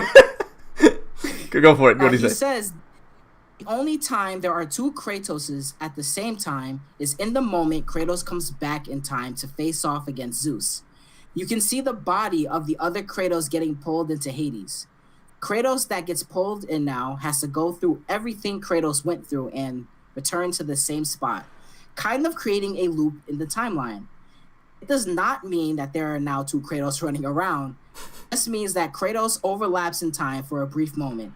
That loop in timeline has to happen from that point on for God of War 3 to happen. That's all you wrote. Well, Bruno, first of all, thank you, Bruno, for watching. Exactly, Thank Bruno. you If so you're in the much. chat, thank you so much. And I wasn't. I'm sorry. Okay, you're the king. You work for Santa Monica. Okay, clearly you're right. But my feeble brain cannot comprehend the explanation yet. It's time travel, man. You know, I still can't comprehend it. I'll think about it more. Did you get it, John? Like, do you think you got it? I gotta read this one more time. You see the body. Creating a loop in the timeline. Does not mean there are two Kratos running around. Have fun, man. I kind of understand what he's talking about. Have fun. Go for it. Bruno, you're a much smarter person than me, obviously, but I think he's saying that you know, at the moment where Kratos gets pulled down, he just goes through it one more time and yeah, but okay, yeah, I don't we're still in that timeline, right? Like, he gets pulled down, but Kratos. Okay, when he fails to kill Zeus, we went back to timeline now to time travel. So when Kratos goes when he fails to kill Zeus, he goes back in time to the Sisters of Fate, to the original timeline, right? And then he goes and rescues the Titans. And where does he go from that point? Like, what timeline does he go to? I think it still happens. It's a loop, right? It's just a loop. At the end of that loop, there's always okay. Let me try again. Go for it. At the end of the loop, Kratos just goes off and brings the Titans there. I think that's always going to be happening. Okay. There's always going to be a moment where Kratos does go fight with Zeus because Zeus drags him somewhere else. Let's open up Paint. Let's do this. Let's open up Paint and draw a drawing. Let's do the nerdiest thing possible. No, I'm sure it does. I kind of don't like time travel because of that. It's really confusing, man. Yeah. Someone in the chat said this is confusing. Yeah, it is indeed. But Bruno, man, thank you so much for actually just watching and tweeting at us. That's awesome, man. Holy shit, man. Yo, Santa Monica. Yeah, Cuba, I think we made it, bro. We made it, man. We can be writers, man. Let's do it. Yeah, we can do it. We can do it. What were we talking about? The multiverse and stuff? Like, how does it all play? Jesus, I don't freaking know, man. Oh, man. Yeah. Oh, man, I think that whatever is going to happen in the next game, I do think that's absolutely amazing. Real quick, there is something I wanted to talk to you about, and I was going to message you last night, but I was like, I'll just message you here. Persephone is that's how you say it, right? Yeah, Persephone, yeah. I was trying to... So you made a video a while ago talking about she's the one that made Kratos the immortal. curses, yeah. Yeah. And everybody agrees with that video. I don't disagree with it at all. But then I saw a passage in the God of War 1 novel where Athena was telling Zeus to help Kratos, that Ares pretty much made Kratos kill his family, and in doing so, Gaia made him immortal or something like that. In God of War, God of War 1 novel or God of War 2? I believe it was the God of War 1 novel. Athena was talking about grooming Kratos. I'll just read you the passage. Yeah, sure, go for it. Yeah. Real quick. Because I really wanted your opinion on this. Yeah. Let's see.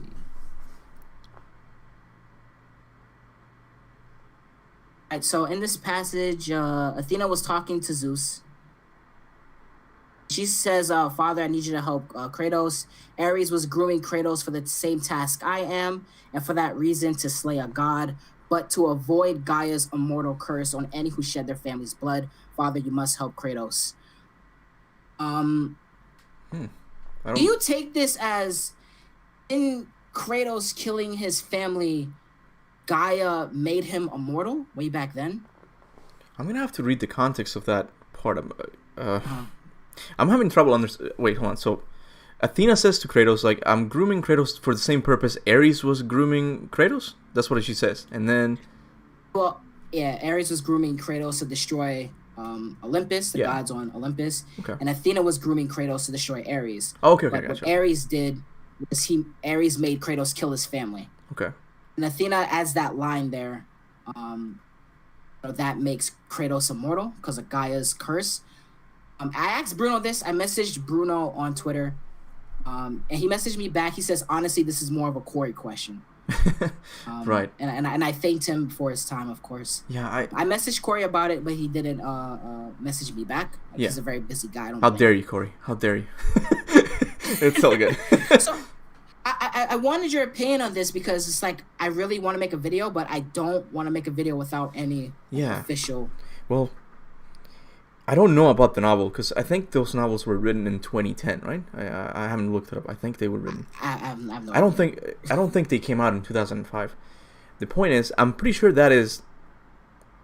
If that's what it says, that Gaia made him immortal. I'll send you the link in the chat. Yeah, send it to me. Yeah, send me the page actually, like, and then I can look it up later. I don't know if that's gonna still be the lore behind it. I can tell you what Emmanuel Mojica said. That he said, that's the guy who visited Santa Monica a while back. He said that Santa Monica told him that Persephone cursed Kratos with immortality because Persephone says your soul will never.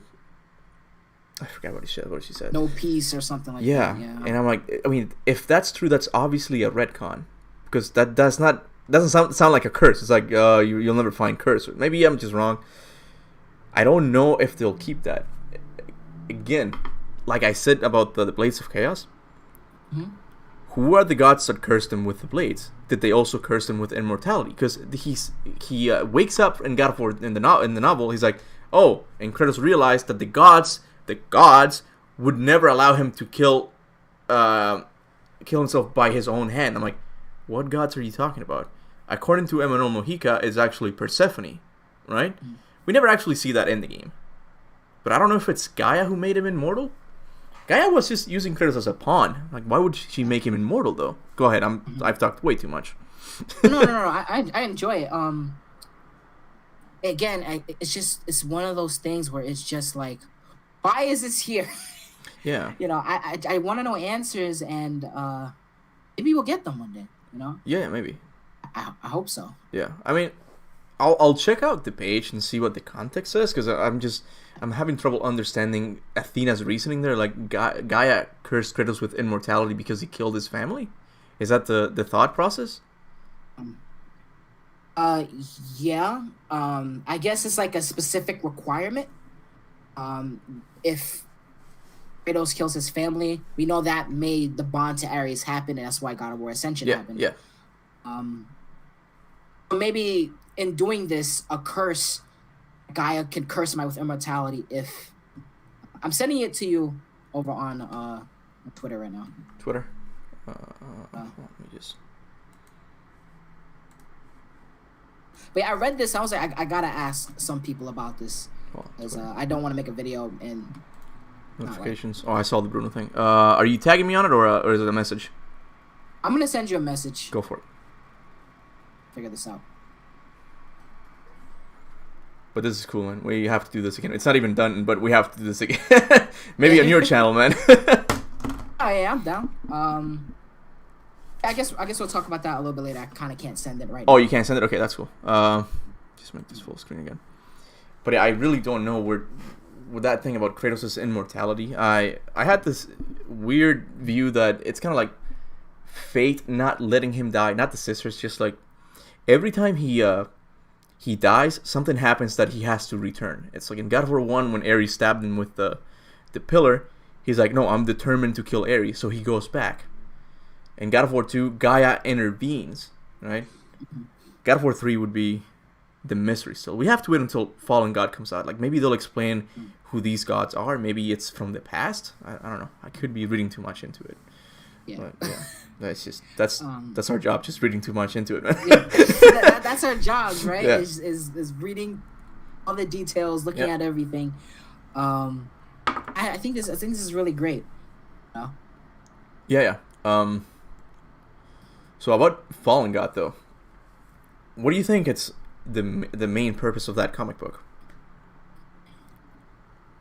That's a good question. I do think that it's specifically made. The comics are specifically made to tell stories that Santa Monica can't put in their games, or don't want to waste time doing. Yeah. Like the God of War 2018 prequel, that Dark Horse comic. I think the point of this is to show Kratos was just a ragehead still after the end of God of War 3. I know in those little podcasts that Santa Monica put out before God of War was released, and they told stories about Kratos.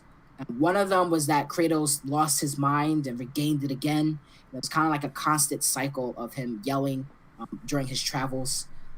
Oh crap! Yeah, Lost Pages. That's what it was called. Lost Pages. Yeah, I forgot about that. You're right. Yeah. So he kind of went crazy there for a second, I guess. That's kind of yeah. I guess like everything he's been through kind of messes with his head. So I think that this is just a journey that Kratos is going on, still as this ragehead monster, you know, and people are gonna use him for their own gain. You know, on the cover of Fallen God, you see this old man. Who the hell is that? Yeah, because people said the Gravedigger. No, the Gravedigger is Zeus. He's dead. It can't be him unless it doesn't look like him. He's got a staff or something. It doesn't.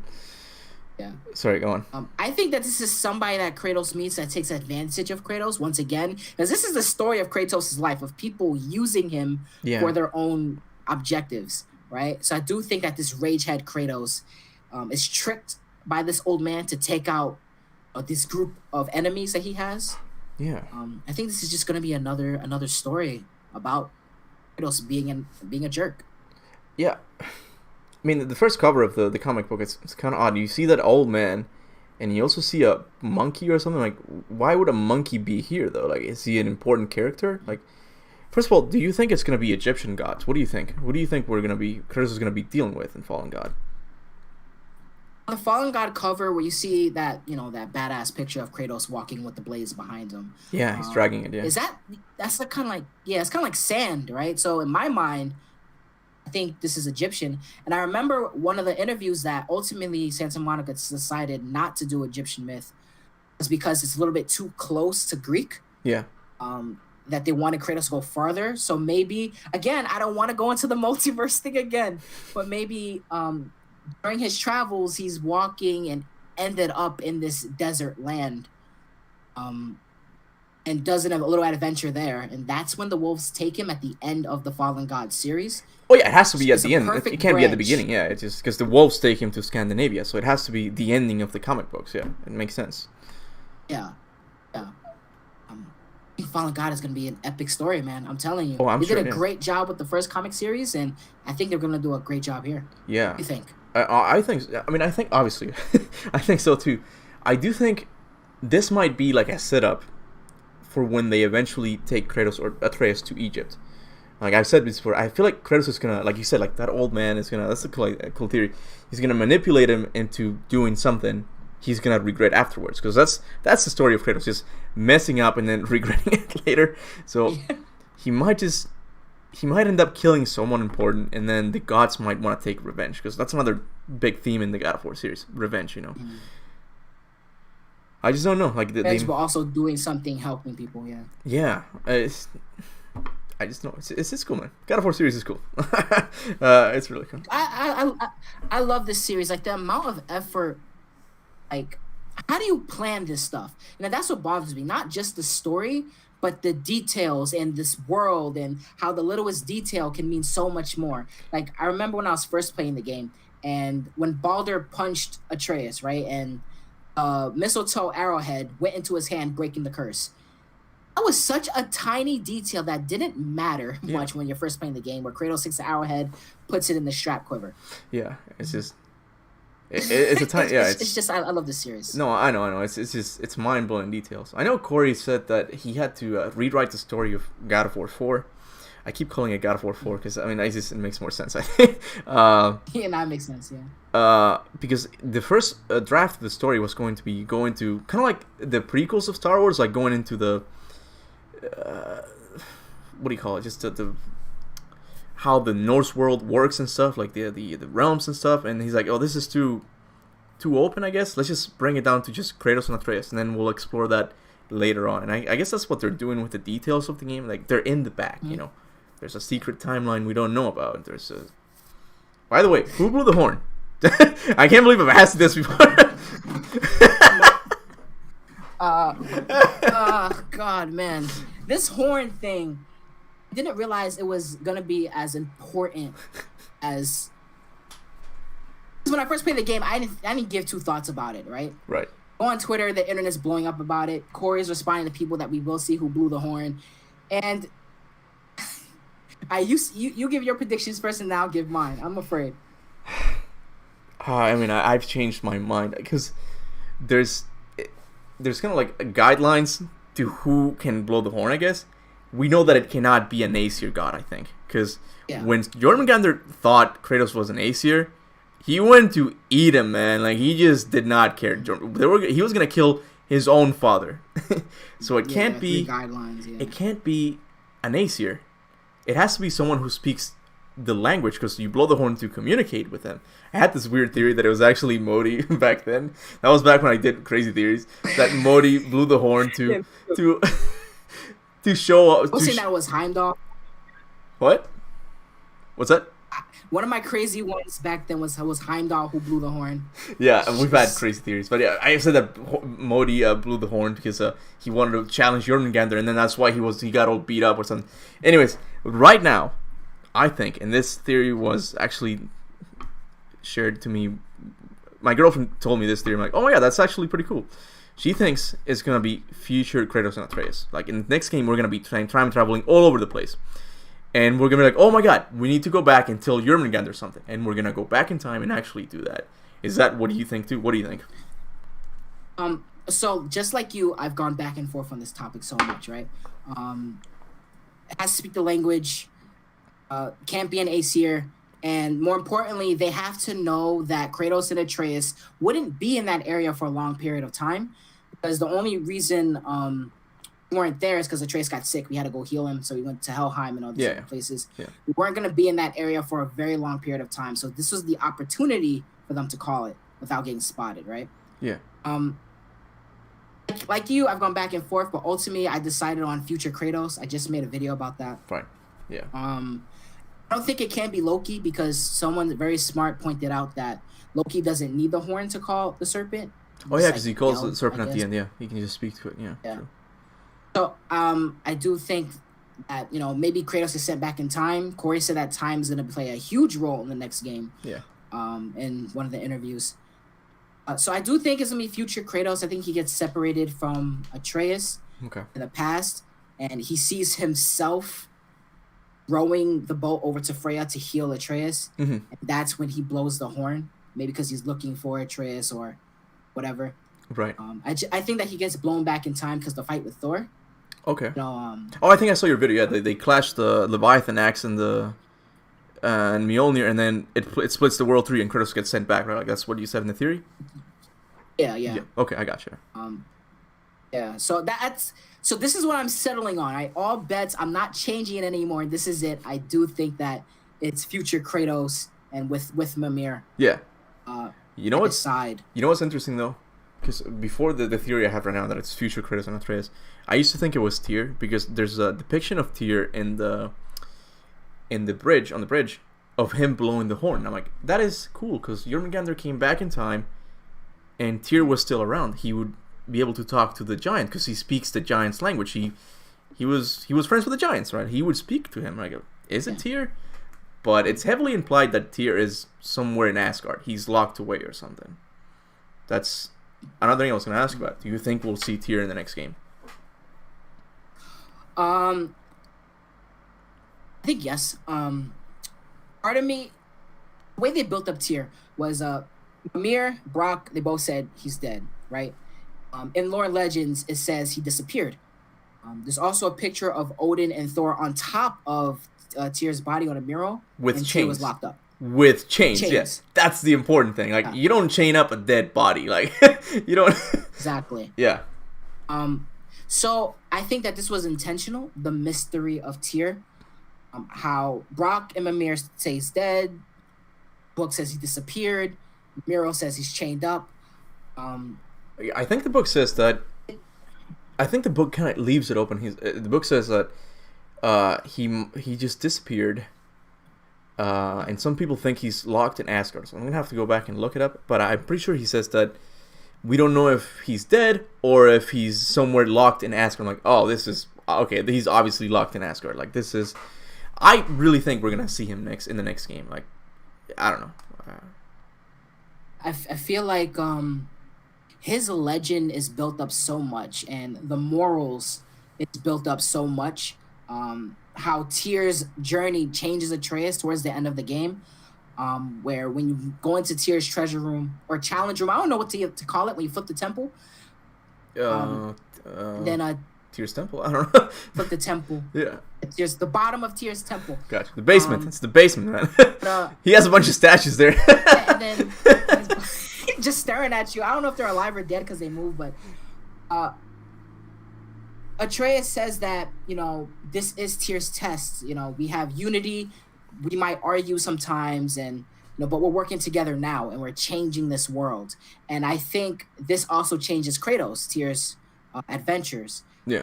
He doesn't flat out say he's a good god, but he does imply that he's starting to change his views because Tyr is just so damn important to this world and important to Atreus. And I hope we see Tyr. I really do hope we see Tyr in the next game. Yeah. And yeah, I don't know how that's gonna play out. I think we have to talk about the elephant in the room. I do think we have to talk about this. That is. Who is the dead guy on the mural? This is where First of all, I have to actually. Do we still have the bet going on? Okay, because I don't know if you remember. Yeah, of course. Okay, you still okay? So okay, I still think it's Tyr. Like, it doesn't look like Kratos to me. Like, I still think I think we're gonna rescue.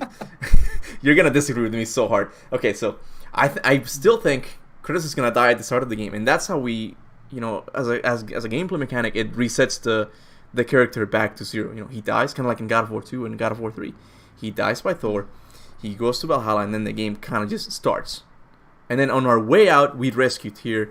And then I don't know how Tyr is gonna play into this. He's gonna teach him how to time travel, maybe. Oh my god, I'm writing the story. So no, go ahead. I'm enjoying this. Yeah. So Tyr is gonna maybe tell him to go back to Greece because we see him give the Greeks something in the mural. Like, maybe go back. That's gonna be important. And then at the end, he dies. I don't know how he dies. And that's what we see here. But along the way, Atreus grows to like Tyr. He looks up to him. Yeah. And then that's why we see him sad. But I do get it. And maybe it's a stretch. Like, he does, by his sadness in the mural, it seems like it's Kratos. But what do you think? I still think it's Tyr. Yeah. First off, I don't think it's a stretch at all. I think that's a very good theory. That it is Tyr, and it does make sense. But my thing, you also disagree. I think it's Mimir. I think that I think he does gain a body eventually. I think you made a video. Somebody told me about this, but in Lore and Legends, it says that Mimir was reading a book. Yeah, how does he turn the pages? Exactly. He blows on him, dude. What are you talking? He can't turn his head if they get the right angle to blow. It's tough. Unless you're right. He can't turn his head. How's he gonna blow them? You're right, man.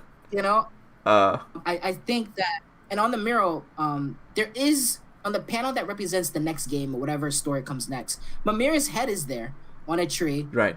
The difference between this tree and the tree that we saw him in is that there are two ravens on the mural as well next to the tree. Yeah, hugging and translate moving, the name. Yeah. I think it's Mimir. I think that Mimir does get taken in the battle with Kratos versus Thor. Okay. It can happen. And Thor takes Mimir back to Asgard because he's just much too valuable to Odin. Okay. I do think that they stick him on another tree. I think we rescue him. Well, yeah, give him a body. The thing, tragic end. I mean, the thing about the mural is that it's not 100% accurate. You can be like, oh, that's obvious. I mean, you can tell it who's who. Because I mean, with Kratos, but they're like, what do you call it? Like just minimalistic art, I guess. Like they don't have a mouth. I think you can just so. And I do agree with you that it seems weird that Mimir's at the end of that panel, and it's just a head. He doesn't have a body. Because if it was a shot from the game we played, it would have his body as well. But it's only his head. So maybe you're right. Like maybe Odin takes his head. The thing I don't like about that theory is that, so they give Mimir a body, right? The brothers give him a body. Is he gonna be around with us? Like, is he gonna be the third NPC player? Like, is he gonna fight with us? Is he gonna be a robot? That's the theory. That's the part that I don't get. He's gonna be turning him. At that point, he's just like hiding behind a tree and shit. Just like, I just tell you when it's over. Yeah. You know. Behind you, brother. I think that Mimir will have a body. I do think it's so strange. At the end of the game, the Brock and Sindri, you got me doing it. Yeah. Brock and Sindri, they're like, we have plans for you. And then Mir's like, they took an uncomfortable amount of measurements. And in the book, he's like turning pages and shit. So I don't know. I think that, take his head. No, I do think it's Mimir. Yeah, no, anything. The bet is still on, of course. No, anything can go, honestly. Like, it might not make sense to me, but maybe they don't want Mimir around. I just see him maybe, like, when Brock says that they took measurements, I just think that they're going to make him into a weapon or something. Like, I think it would be cool to customize Mimir, be like, yo, let's just put some fire runes in there, and you stick in his forehead. He becomes, like, half a vision from Marvel, and he's just... He becomes Helios or something. You can light up things. He becomes Helios and actually like spits fire. Something like that, man. Yeah, I don't know, like because the brothers, their main trait is weapons, right? Like they don't really care about giving him a body. Like they only care about weapons. I think they do make the Unity Stone, right? They forge. Yeah. Brock, he like turns his back on that philosophy and starts making other things towards the end of the game, as well. Okay, yeah. So yeah, it is possible for him to get a new body. I'm not ruling it out. I just think it would mess up gameplay if he's going to stick around. Like you said, like is he gonna be hiding in a bush, like behind you, brother? He's gonna be giving them tips. I don't know. Because Mimir is not a fighter, man. I don't know. He's more of an intellectual guy. I don't know if he's gonna get a body. So you still think the man in the mural is Mimir? Yeah. Okay. All right. We're gonna sell this bet. Wait, we never talked about what's gonna happen if it's neither of them. I don't know. We keep our monies in. I don't know. For those of you who don't know, we have a bet going on. Was it $50 or something? $50, yeah. $50, yeah. If it's Mimir, I have to give John Ford $50, and if it's Tyr, he has to give me $50. But if it's Kratos, let's just keep our money. Because let's be honest, I'm broke. I don't know about you. I'm broke, man. Let's keep our money. We'll just be sad together. Sadness will be the payment. It's fine, right? Yeah. Dude, we'll do another podcast for this, or just talk about it. That's a good deal, I think. But yeah, man. So. Oh man. I think that whatever is gonna happen, I still have this gut feeling that something bad is gonna happen to one of our characters. I don't know, man. It's like the more I think about this game, I'm like, not everybody can come out of this the same way. No, of course. Started. Yeah.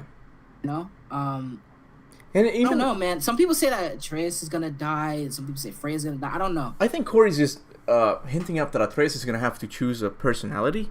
He's like, do you want to be Atreus of Sparta or Loki? And I think he's not gonna choose any of them. Like, I think he's gonna be his own person at the end. He's gonna be like, no, I don't want either one of those things. I want to be my own person, I guess. And that's where the idea I had that maybe he's gonna melt the blades of chaos on the Leviathan axe and create his own weapon. It's like I'm gonna use my parents' past and actually create my own, and it's gonna be visually represented by him forging a new weapon with the metals used from the weapon of his mother and the weapon of his father. I'm like, that would be cool, I think. What do you think about that? That sounds awesome. I'm not gonna lie, that sounds sick. Exactly. We kind of get some things about that. Remember when Atreus loses Faye's blade because he has to save Kratos, and then Kratos brings out his own knife. And it's like, I use metals from my land and metals from this one to create this knife that I wanted to give to you. And with what you said, Atreus takes a literal weapon Norse and a weapon from Greece and combines That would them be awesome, man. by melting down the metals and creating his own thing. Maybe a super powered bow. I don't know, because as parent, all he freaking knows how to use is a bow. He needs a melee that'd weapon. be cool. He needs some hand-to-hand combat. Like, yeah. Yeah. I mean, a lot more time is gonna pass since God of War 4. I think 2 years have passed in Lore and Legends. I'm looking up because that's where I have it. 2 years has passed since the ending of God of War 4, so I'm sure Kratos taught him how to fight and stuff. Like, he has taught him a few things. Yeah, so. They're constantly training in the book. You know, he's like, father's idea of relaxing is training. You know? Yeah. Kratos, Atreus, it's time to relax. Pick up that bow, shoot this thing a couple times. Yeah. It's very weird. Yeah, I love the characters. In Alfheim, like, Kratos is the most Spartan thing ever, and I'm like, oh my god, he just, when they're like fighting through the rows of Dark Elves, is like, a narrow path negates superior numbers. I'm like, that is the most Spartan thing ever. Like, it's so well written. I'm like, that's how a Spartan would say it. A narrower path negates superior numbers. I'm like, that's what they did in the Battle of Thermopylae. They got it in there and they just killed the person. I'm like, that is so cool. Yeah, they nailed Kratos, man. They absolutely nailed Kratos in this game. Even parts where he's getting sentimental, it still sounds badass. Yeah, I know. Yeah, I did. Yeah. Every moment. Yeah, I think it's funny seeing the God of War 4 hate. It's like, oh, this is not my God of War. It's still Kratos. It's just a better one. I don't know. It's just more in depth. I think I've loved the series since the very beginning, but we got a much better game this time around. Like, it's just, there's a lot more things to do. The characters are better. So overall, because a lot of people ask me this all of the time, do you think that the Greek games are superior to this one, or this one is superior to the Greek games? Because both of them have two different styles. Yeah. And me, I love this game to death. I think it's so much more better with all of the changes. I would agree with that too. Because, dude, look, we get so many optional things, side missions. Like, I never thought I would enjoy that, but the side missions actually bleed into, like, they come out of the main story. Like, in the side mission in the Fenrir's room, Fenrir's thing. Is it Fenrir? No, the dragon, Fafnir. He's like, oh, who would kill his own father? And then the camera zooms into Chris. I'm like, that is such a cool side mission, because it's not like, oh, go and get me this. It's not a pointless side mission. It's actually related to the story. So you get side missions. You get a deeper story. You get freaking Valkyries, man. Like, it's just, there's so much. I like the amount of content. And the fact that there's so much lore in it, like, you can go back and just peel the layers off. Be like, oh, Modi is going to join the Giants. That's just really cool. The original games were good, but you could play them a few times and maybe that's it. Like, this game, I think it's a little bit more replayable. But so overall, I do enjoy God of War 4 a lot more, right? So, you know, I constantly play this goddamn game, right? Nah, I don't know. What are you talking about? and the most thing I always get was like, yo, don't you ever get sick of playing this game? And me, I'm just like, nah, I fucking love this game. Every time I play it, I always hear new dialogue I never heard before, like something a character would say or something I didn't notice. Like how just last speedrun, when you're on the elevator, and you're talking about the temporal magic and all of that. Yeah, sure. You can see like little dragon pictures, you know, those squares of dragon symbolism.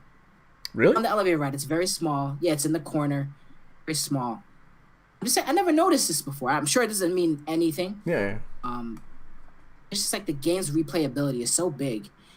With no DLC, they could have easily locked 2 or 3 side missions behind DLC. That's right. Yeah, he wanted the orange box, I think is what Corey called it. Like, you know, the full thing out there. You know, just enjoy it. Just have the whole game.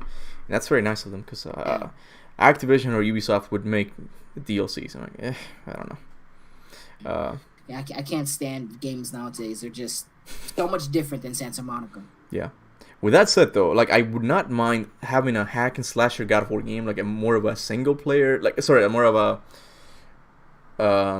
what do you call it? Just a straight campaign. Just like maybe like the old games, right? Like more hack and slasher, I guess. I would not mind it, because I recently played Devil May Cry 5, and like, this game has some awesome combat, man, and I would not mind seeing God of War explore like more of the combo areas again. Like, of course, just finish the Norse trilogy how it started, just like the over the shoulder camera, like close up. I don't mind that, but I kind of want God of War games to explore other things. That's why I want an open world Atreus game. So like, I'm telling you, dude, like just look at a bird, I'm gonna turn into that thing. A dragon, I'm turning into it. And I just go back to hack and slasher. That's sick.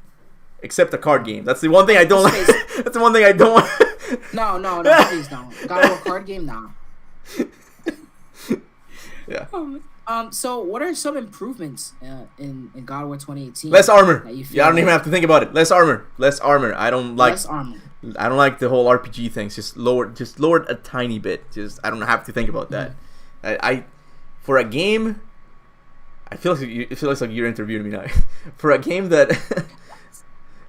that has this idea of a no cut camera, there's a bunch of cuts of you going into the menu and looking at stats. That's the one thing I didn't like. It's your turn to talk now. What would be your improvement? Me, enchantments can get a little bit confusing. The enchantments that you put on your armor. Okay. I want a very easier way to take one build and just throw it on this one, right? Okay. Because if you don't sell any of your enchantments, they take up a long fucking list. Yeah, and they're just little symbols that you have to read, and then like they're not clear. They're not. You get they're little runes, so like it's not very clear. So yeah. My hope is that they organize that a lot better and make sets easier to get to, because it's a pain scrolling all the way down.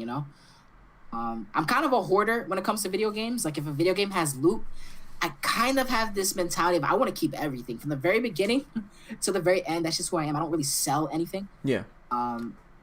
It's a bad habit I have, but you need to fix that, I think. To me, I find it very overwhelming when it comes to RPGs, because like you said, you have so many things and you don't really know. I end up going with whatever. Like I always go with Blessing of the Frost for the axe, and I forgot the other one. The one you throw and then it spins and then it slams and then you can call it back. I don't know the name of that one.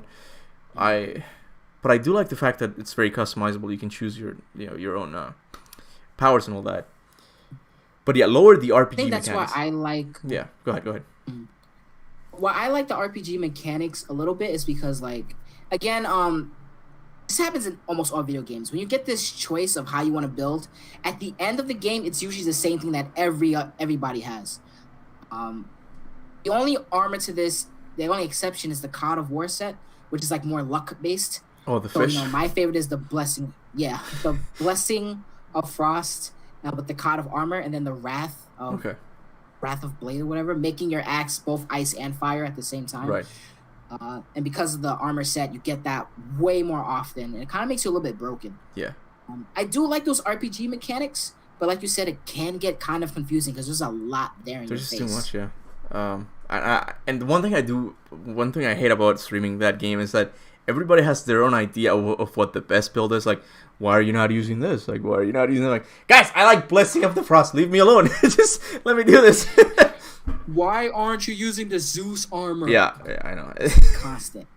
Yeah. But overall, I think no game is perfect, but this is as close as it gets. Just it's up there. The Last of Us 1. The Last of Us 1. and God of War is up there too. It's one of those awesome games. Bruno responded to us. I guess he is watching the stream. That's awesome. Okay, he says he's replying to somebody else. He says, got it, it's not a loop, but the junction of 2 points at the end of a circle. Okay, and Bruno responds, that is what it is. It's a junction, and there's no better way of explaining it. It's an intersection point of a circle. Okay, well, so it's like a circle, yeah, okay. And then we'll dissect it's like that. A circle, and then like in the middle, it goes out. It makes sense in my head. I just don't know how to put it into words. Dude, make a video on it. Just make a video, okay? Just go for it. Just crack it down. I'm not gonna touch time travel anymore. I'm done. I thought I cracked it, but I didn't. There's a loop. Thank you so much, Bruno, for watching. By the way, that's awesome of you, man. Like, go back to making Ragnarok, man. Just go back to making the game. Get the hell out of here. Just go back and make the game. Because take Corey with you too. Just go back and make the game. Nah, but Corey never heard of it. So. I don't know what Corey's working on right now. That's cool, man. Something else that people you told me later before the release date. What do you think it's gonna be, John? Come on, you work for them. What's the release date? It'll be released in the future, and this is 100% confirmed. The game will come out in the future. Nailed it. That's the best thing. Honestly, do you think the game will come out in 2021? Because I've always believed it since they showed it, but every single day, at least like 10 people message me long paragraphs as to why it will not come out in 2021. I still hope it is. I'm kind of a bit more pessimistic now, to be honest with you. Yeah, me too. Especially with COVID, like it's and again, if Santa Monica's watching, it's understandable if you guys, at least for me, it's understandable if you guys want to take a year off. Not a year off, just take another year to make the game perfect. Just polish it, just completely. So, I do think it will be delayed until 2022. They got Ratchet and Clank and Horizon Zero Dawn coming in 2021. They can. One studio, yeah, man. Yeah, like Sony is good with exclusive for 2021. Like Demon Souls, I think, just blew it out of the park. Like they've made so much money with that game. I don't need God of War to come out in 2021. I want them to take as much time as possible because honestly, this God of War game we got was on a level of polish that the industry just doesn't do nowadays, right? I feel like there's so much games that come out broken or not fixed. I stopped playing Cyberpunk. Like, I don't play that thing anymore, you know. And they said that the game will be fixed by next year in 2022. Yeah. That's when the game will be 100% fixed. It's like, well, I mean, I'm not wasting my time. Yeah, they got greedy. They wanted to release it near the holidays, and it kind of backfired because now the company is not. It's got a bad reputation right now because they had a good one with Witcher 3, but now they kind of ruined it with Cyberpunk. But yeah, the level of detail in God of War is just amazing. I don't know if you saw one of my last videos. Someone, Becky Rodriguez, actually, a girl that tweeted me an image of a 3-eyed bird that you find in the game. Not just one, everywhere. I'm like, yeah, she sent me that too. They didn't need to add this. I've never seen this before. It's. Yeah, I've never noticed until she sent me that too. And when I got to Helheim, like I was looking everywhere. I got to Helheim, every single bird has 3 eyes, and they're over like in front of Kratos' house, like in that little dream state in the. Oh, in Alfheim. Okay, in the light. Yeah. Okay. Yeah. They all have the 3 eyes. Yeah. So this level of detail and polish, like I haven't seen a lot of glitches in this game. I've experienced like 1 or 2. I haven't experienced. I can't remember a single one, but yeah, it's a very well polished game, and that's what you get with Sony games, I think. I mean, Nintendo's pretty good. Miles Morales, no. What? Miles Morales? Oh yeah, I saw your montage. I saw it. I clipped through the wall. Yo, it was I was so. Yeah. I don't know what happened. Well, yeah, I mean, you will get the odd one out, I guess. Miles was pretty good, but I thought it was just a bit too short. I kind of want to see what they do next. I heard rumors that it's not gonna be in New York; they're gonna go to Europe, kind of like the movie. I don't know if that's true though. But interesting. You say you like Miles Morales, right? Yeah. You really liked it. Yeah. What is your thoughts on Peter's new face? Oh yeah, I didn't like that. No, I didn't like that. No, I can't. Okay. No. Why did they do that? I don't really get that. Just keep the one from before. Like he looks like a baby now. Like why did you do this? Like he looks so young. Like he looks like Miles' age. Like Miles is supposed to be younger, not. Yeah. I believe like their official statement was they wanted an actor who was more closer to the voice. Mm-hmm. I guess. I don't know, man. I don't like it because it's like you said, this guy looks younger than Miles. He's in a relationship with Black Cat, had a relationship with Mary Jane, and it's like, really? I see those two together in a picture. I'm like, there's something wrong here. I think I need to call the cops. Like, this is not right. I need to call the cops. Well, I mean, it could be because we got used to seeing the other one before, and then it's not, going well with our minds. It's like, this is not happening. It seems off. But I don't like it overall. So, and I get their reasoning that they need a character an actor that resembles the character. Because look at freaking Christopher Judge and Michelle Basutti. Funny thing, I called it. I thought of her Michelle Farbooty. I'm like, that's not right. That seems off. I'm like, that's Kratos' name in in Norse, right? Like it's in Basuri, but they're actors. They're not voice actors anymore. Like they're flat out acting. You get all of their emotions, and what an awesome job they do, man. It's just so I kind of get Insomniac's reasoning behind it, I guess, a little bit, but I'm still not happy. Yeah. Yeah, I'm not happy either. God, man, Christopher Judge, Daniel Basutti, like these two are just fantastic for their roles. I do feel bad what happened to TC Carson. I'm not sure if you saw that interview that he did. I did, yeah. I do feel bad. I never got a call. I don't. Yeah, exactly. That's the part that kind of bothered me. Like, how can you not call him? Like, just a courtesy call, like, hey man, we're gonna pass up on you, just to.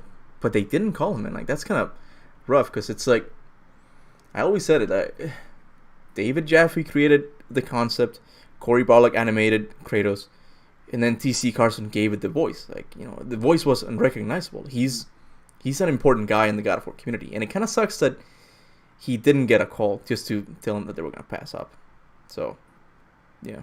I kind of feel like this is like the norm because David Hayter, the guy who played Solid Snake as well, sure, yeah, he was in the same boat where he played Solid Snake all these years in Metal Gear Solid 5. He got changed, and he was so upset because he didn't get a call or anything like that as well. They just like ignored him. But the difference is he went on Twitter and started like blasting Kojima, like disrespecting him over on Twitter, you know, and got like all the fans riled up. That's the difference. But just for Judge's performance, he was perfect. Yeah, I can't imagine someone else playing the role. Like, imagine they chose somebody else. I just can't do it. Yeah, now I have to ask you the question that I'm sure you get asked a lot. Like, who's better, though? Come on. Pick a favorite. Do it. Who's better? Oh, God. I hate that question because it puts me on the spot. I'm like, I like them both. Like, they're awesome. Yeah. Like, they for the role they got, the angrier Kratos, T.C. Carson is awesome. And then Christopher Judge is awesome for the calmer Kratos. But what do you think? What do you... Maybe you have a favorite. No, I agree with you. They're both so good in what they respectively did for the series. You know, exactly. Yeah. Imagine like T.C. Carson's yelling, that anger, he projects it so well through his voice. And then Ascension, when they did the mocap, he was a very good actor. He worked really well with Troy Baker. Troy Baker really liked the way he played off of him as well. Yeah. I do think that these changes are necessary for games to grow. Yeah.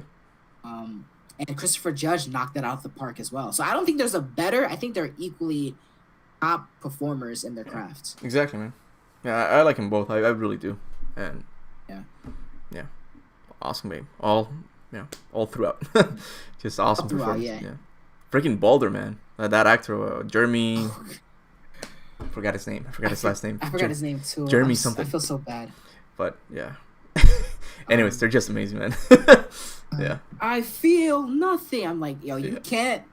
That's the best line in video games. That's the best one-liner. I feel nothing. You can't beat me. I feel nothing. It's just, I honestly think he's my favorite villain in all of gaming history. I think he's not really a villain because that's what makes him awesome. He's not really a villain. He's just someone who's in. I was gonna say who's in pain, but he's not in pain. he's someone who. I see what you did. Yeah, he's someone who wants to feel pain. Like, can you imagine just not feeling pain? Like, you think, oh, it's awesome. It's not so awesome. That's how we know from danger and stuff. It's necessary, and Freya kind of took it from him, and it's just, I don't know. He went crazy. I think I made a video about this when I was translating the text all over his body. Yeah. The tattoos he has. That really put in perspective. That's the moment I started feeling bad for Baldur when I was making this video, right? I don't remember all of them off the top of my head, but some of the ones were like the circle around his chest was him like praying to the gods that they take away this curse. Mm-hmm. The runes on his back spell out curse in big letters. But the most interesting tattoo was like, I'm a sign of Ragnarok. Right. Yeah. That was one of the translated text. And that made me feel so sorry for this character. Because if you think about it, he's very similar to Kratos in a way, where Odin's using him to... Yeah, like the 10 years of servitude, Yeah, in hopes that he takes away the curse, similar to Kratos, how he wanted the nightmares out of his head. You're right. Yeah. So he served Zeus. Yeah. There's an aspect to Kratos, and I think that's why, like 2 times, Kratos tried to talk to this guy, Like, this path you walk. follow Yeah, this path. exactly. Yeah. Yeah. That is a good moment. Like when he said this path you walk, it's just don't do it. And like, oh man, like it hit hard. I've never heard Kratos talk to an enemy like that. I know, yeah. It's just game. It's a well written game. Like it's just when it made me feel sad about him, when I got really when I made me feel for him is when I read Lore and Legends, and it says that Freya cursed him with immortality 20 years after his birth. So for 20 years he experienced pain like a normal being, I guess. And then that got taken away from him. So, because if he was born without pain, like he would not mind it as much. I think he's like, okay, yeah, I don't feel pain, not a big deal. But he knows the contrast. Like he went from knowing what an apple tastes like to not, because I don't think he can taste it. He can't feel anything. It's odd, you know. He can't taste it. Yeah. He said that he can't in Helheim. He specifically said he can't taste or feel. Do anything like that. He specifically said taste, and taking away the taste of food, man, that's kind of messed up. Yeah, you know. Yeah. Well, I think there'd be a lot less. I think I'd be a little bit thinner then, because I wouldn't be tempted to eat. Oh, okay. I'll eat when I'm hungry, like literally. Yeah. It's I don't know, man. You think? Because I made a discussion video about it. It wasn't a theory. It was just people's opinions. Watching that Helheim scene, him begging Freya. And that this is worse than death. I'd rather die. And Freya straight up lying to his face, saying, "I can't take it away. I don't know how to take it away." She knew how to take it away. Right? This wasn't some foreign concept that she didn't know about. I'm sure she did. She knows that mistletoe takes it away. Yeah. Because with trace of mistletoe arrows. Do you personally think that she is somewhat of an evil character, very selfish, even though she's doing it to protect somebody? Yeah. She's doing is inherently evil. What are your thoughts on that? I did notice something at the end that's very odd. Like Freya comes back and is like, "Oh, I'm gonna I'm gonna fix the relationship with my son." And he's like, "Son, forgive me," right? But he's like, "Take away the curse." I don't know exactly what the lines are, but you know, Freya's like, "Oh, we can start new or something." And then the fight starts, and Balder punches Atreus, and then the mistletoe goes into his arm. And you know what Freya does? No! She's like, yeah, you wanted to fix the relationship, I didn't think about that. But you clearly didn't want to give him what he wanted. You know, it's like you didn't really want his good. At least she thought that it was good for him to be immortal, I guess. But it's like you're lying. You wanted to be good again, but you could have taken away the thing, right? So she didn't. So I do think she was a little bit selfish when it came to her son, but she did it out of love. If that makes sense. Yeah. I think what's the line? You know, you have somebody, your son, who wants to be free. You fix all of his problems by just hitting him with a little mistletoe in his hand. You know, you fix all of his issues. Just he a little prick. Doesn't want this, regardless of your feelings. You know, just a little prick. Yeah. Mix it in with his food, he'll be fine. You know. Chucky milk, just. Exactly, and it's just so sad seeing like this character. You don't understand his struggle unless like you really look into the character, how he's constantly being used just like Kratos. How people are doing things against him. Yeah. Kind of like a child in a way. He's just he cries at the end. He throws a tantrum at the end. He's like, I can't do it. And he just wants to kill his past self. Wants to kill his mother. It's like, how do you do this? That's what I mean. He's a sad villain. Like I can get behind this. He's not like, oh, I'm gonna destroy the world. It's like it's kind of relatable a little bit because you know I can imagine what it's like not to feel pain. So I love him. I really do. Yeah. But go ahead. But yeah, you know, I love the character, and he's so different from all the other big baddies in the series, right? You have Ares, who just wants to destroy Olympus, and Kratos is like, I want revenge. Yeah. You have Zeus. None of these big characters have any morals or any feelings. You know, you have Balder, because he's the guy. Because you can't really. It's not like in movies where you can cut to villains or stuff. You always have to keep the cutscenes with the main character, right? But Santa Monica found the way of doing that in Helheim, which was brilliant. It's like, oh, he's in there and seeing all of his he's having a flashback, but the player can see into it. Like, this is cool. It's not boring exposition. Like, you're actually seeing it, him talking to his past self. I'm like, this is cool. And he was well written. I love Balder. I really do. Me too. But yeah, man. How long have we been talking, though? I think it's been 2 hours, right? it's been well over 2 hours. Holy crap, man! Like, yeah. My girlfriend was like, "I'm afraid you guys are gonna run out of things to say in 30 minutes." Like, what are you talking about? What do you? We can talk about this. This is God of War. This is so much. We can talk about this for hours, man. How much we love it and all that. Do you want to wrap it up then, or what do you want? Yeah. I think for now is a great place to stop. We covered like a lot of topics. Yeah. I hope you guys are happy. I hope you guys liked it. Yeah, man, this was actually really fun. It was super fun, man. Dude, whenever you want, just have me over on your channel, and maybe after the gameplay trailer, you can bring me in and we can talk about it and just discuss a little bit. Because I think we covered a lot of things here. I was actually gonna tell you, do you not want me to mention things so that you have something to talk about with me later on? But like, we'll just do one later on, you know. No, everything's on the table. Screw it. Yeah, yeah. But John, man, thank you so much for being here. That's awesome, man.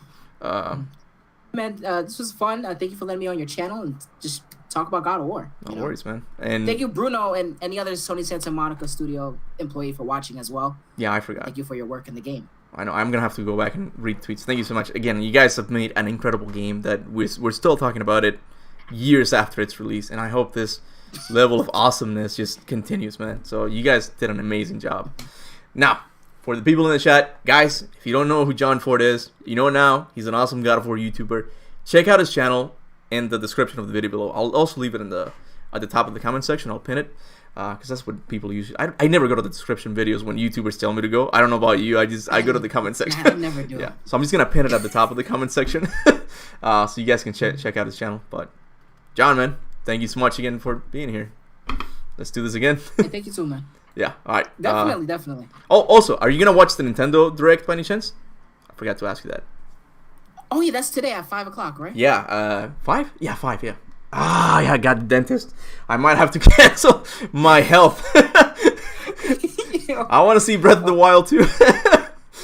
I just want to see this next Smash character, to be perfectly honest with you. Yeah, okay. Cool. I'm ready for another one. All right, man. That's cool, man. All right, I'll see you around then. Let's just talk on Discord and stuff, right? Thank you for being here, and see you guys. Oh, thank you for the super chats and all the members. I saw you, but I couldn't address you guys, so thank you so much for that, and we'll see you guys later. Until then, remember, go forth in the name of Ragnarok.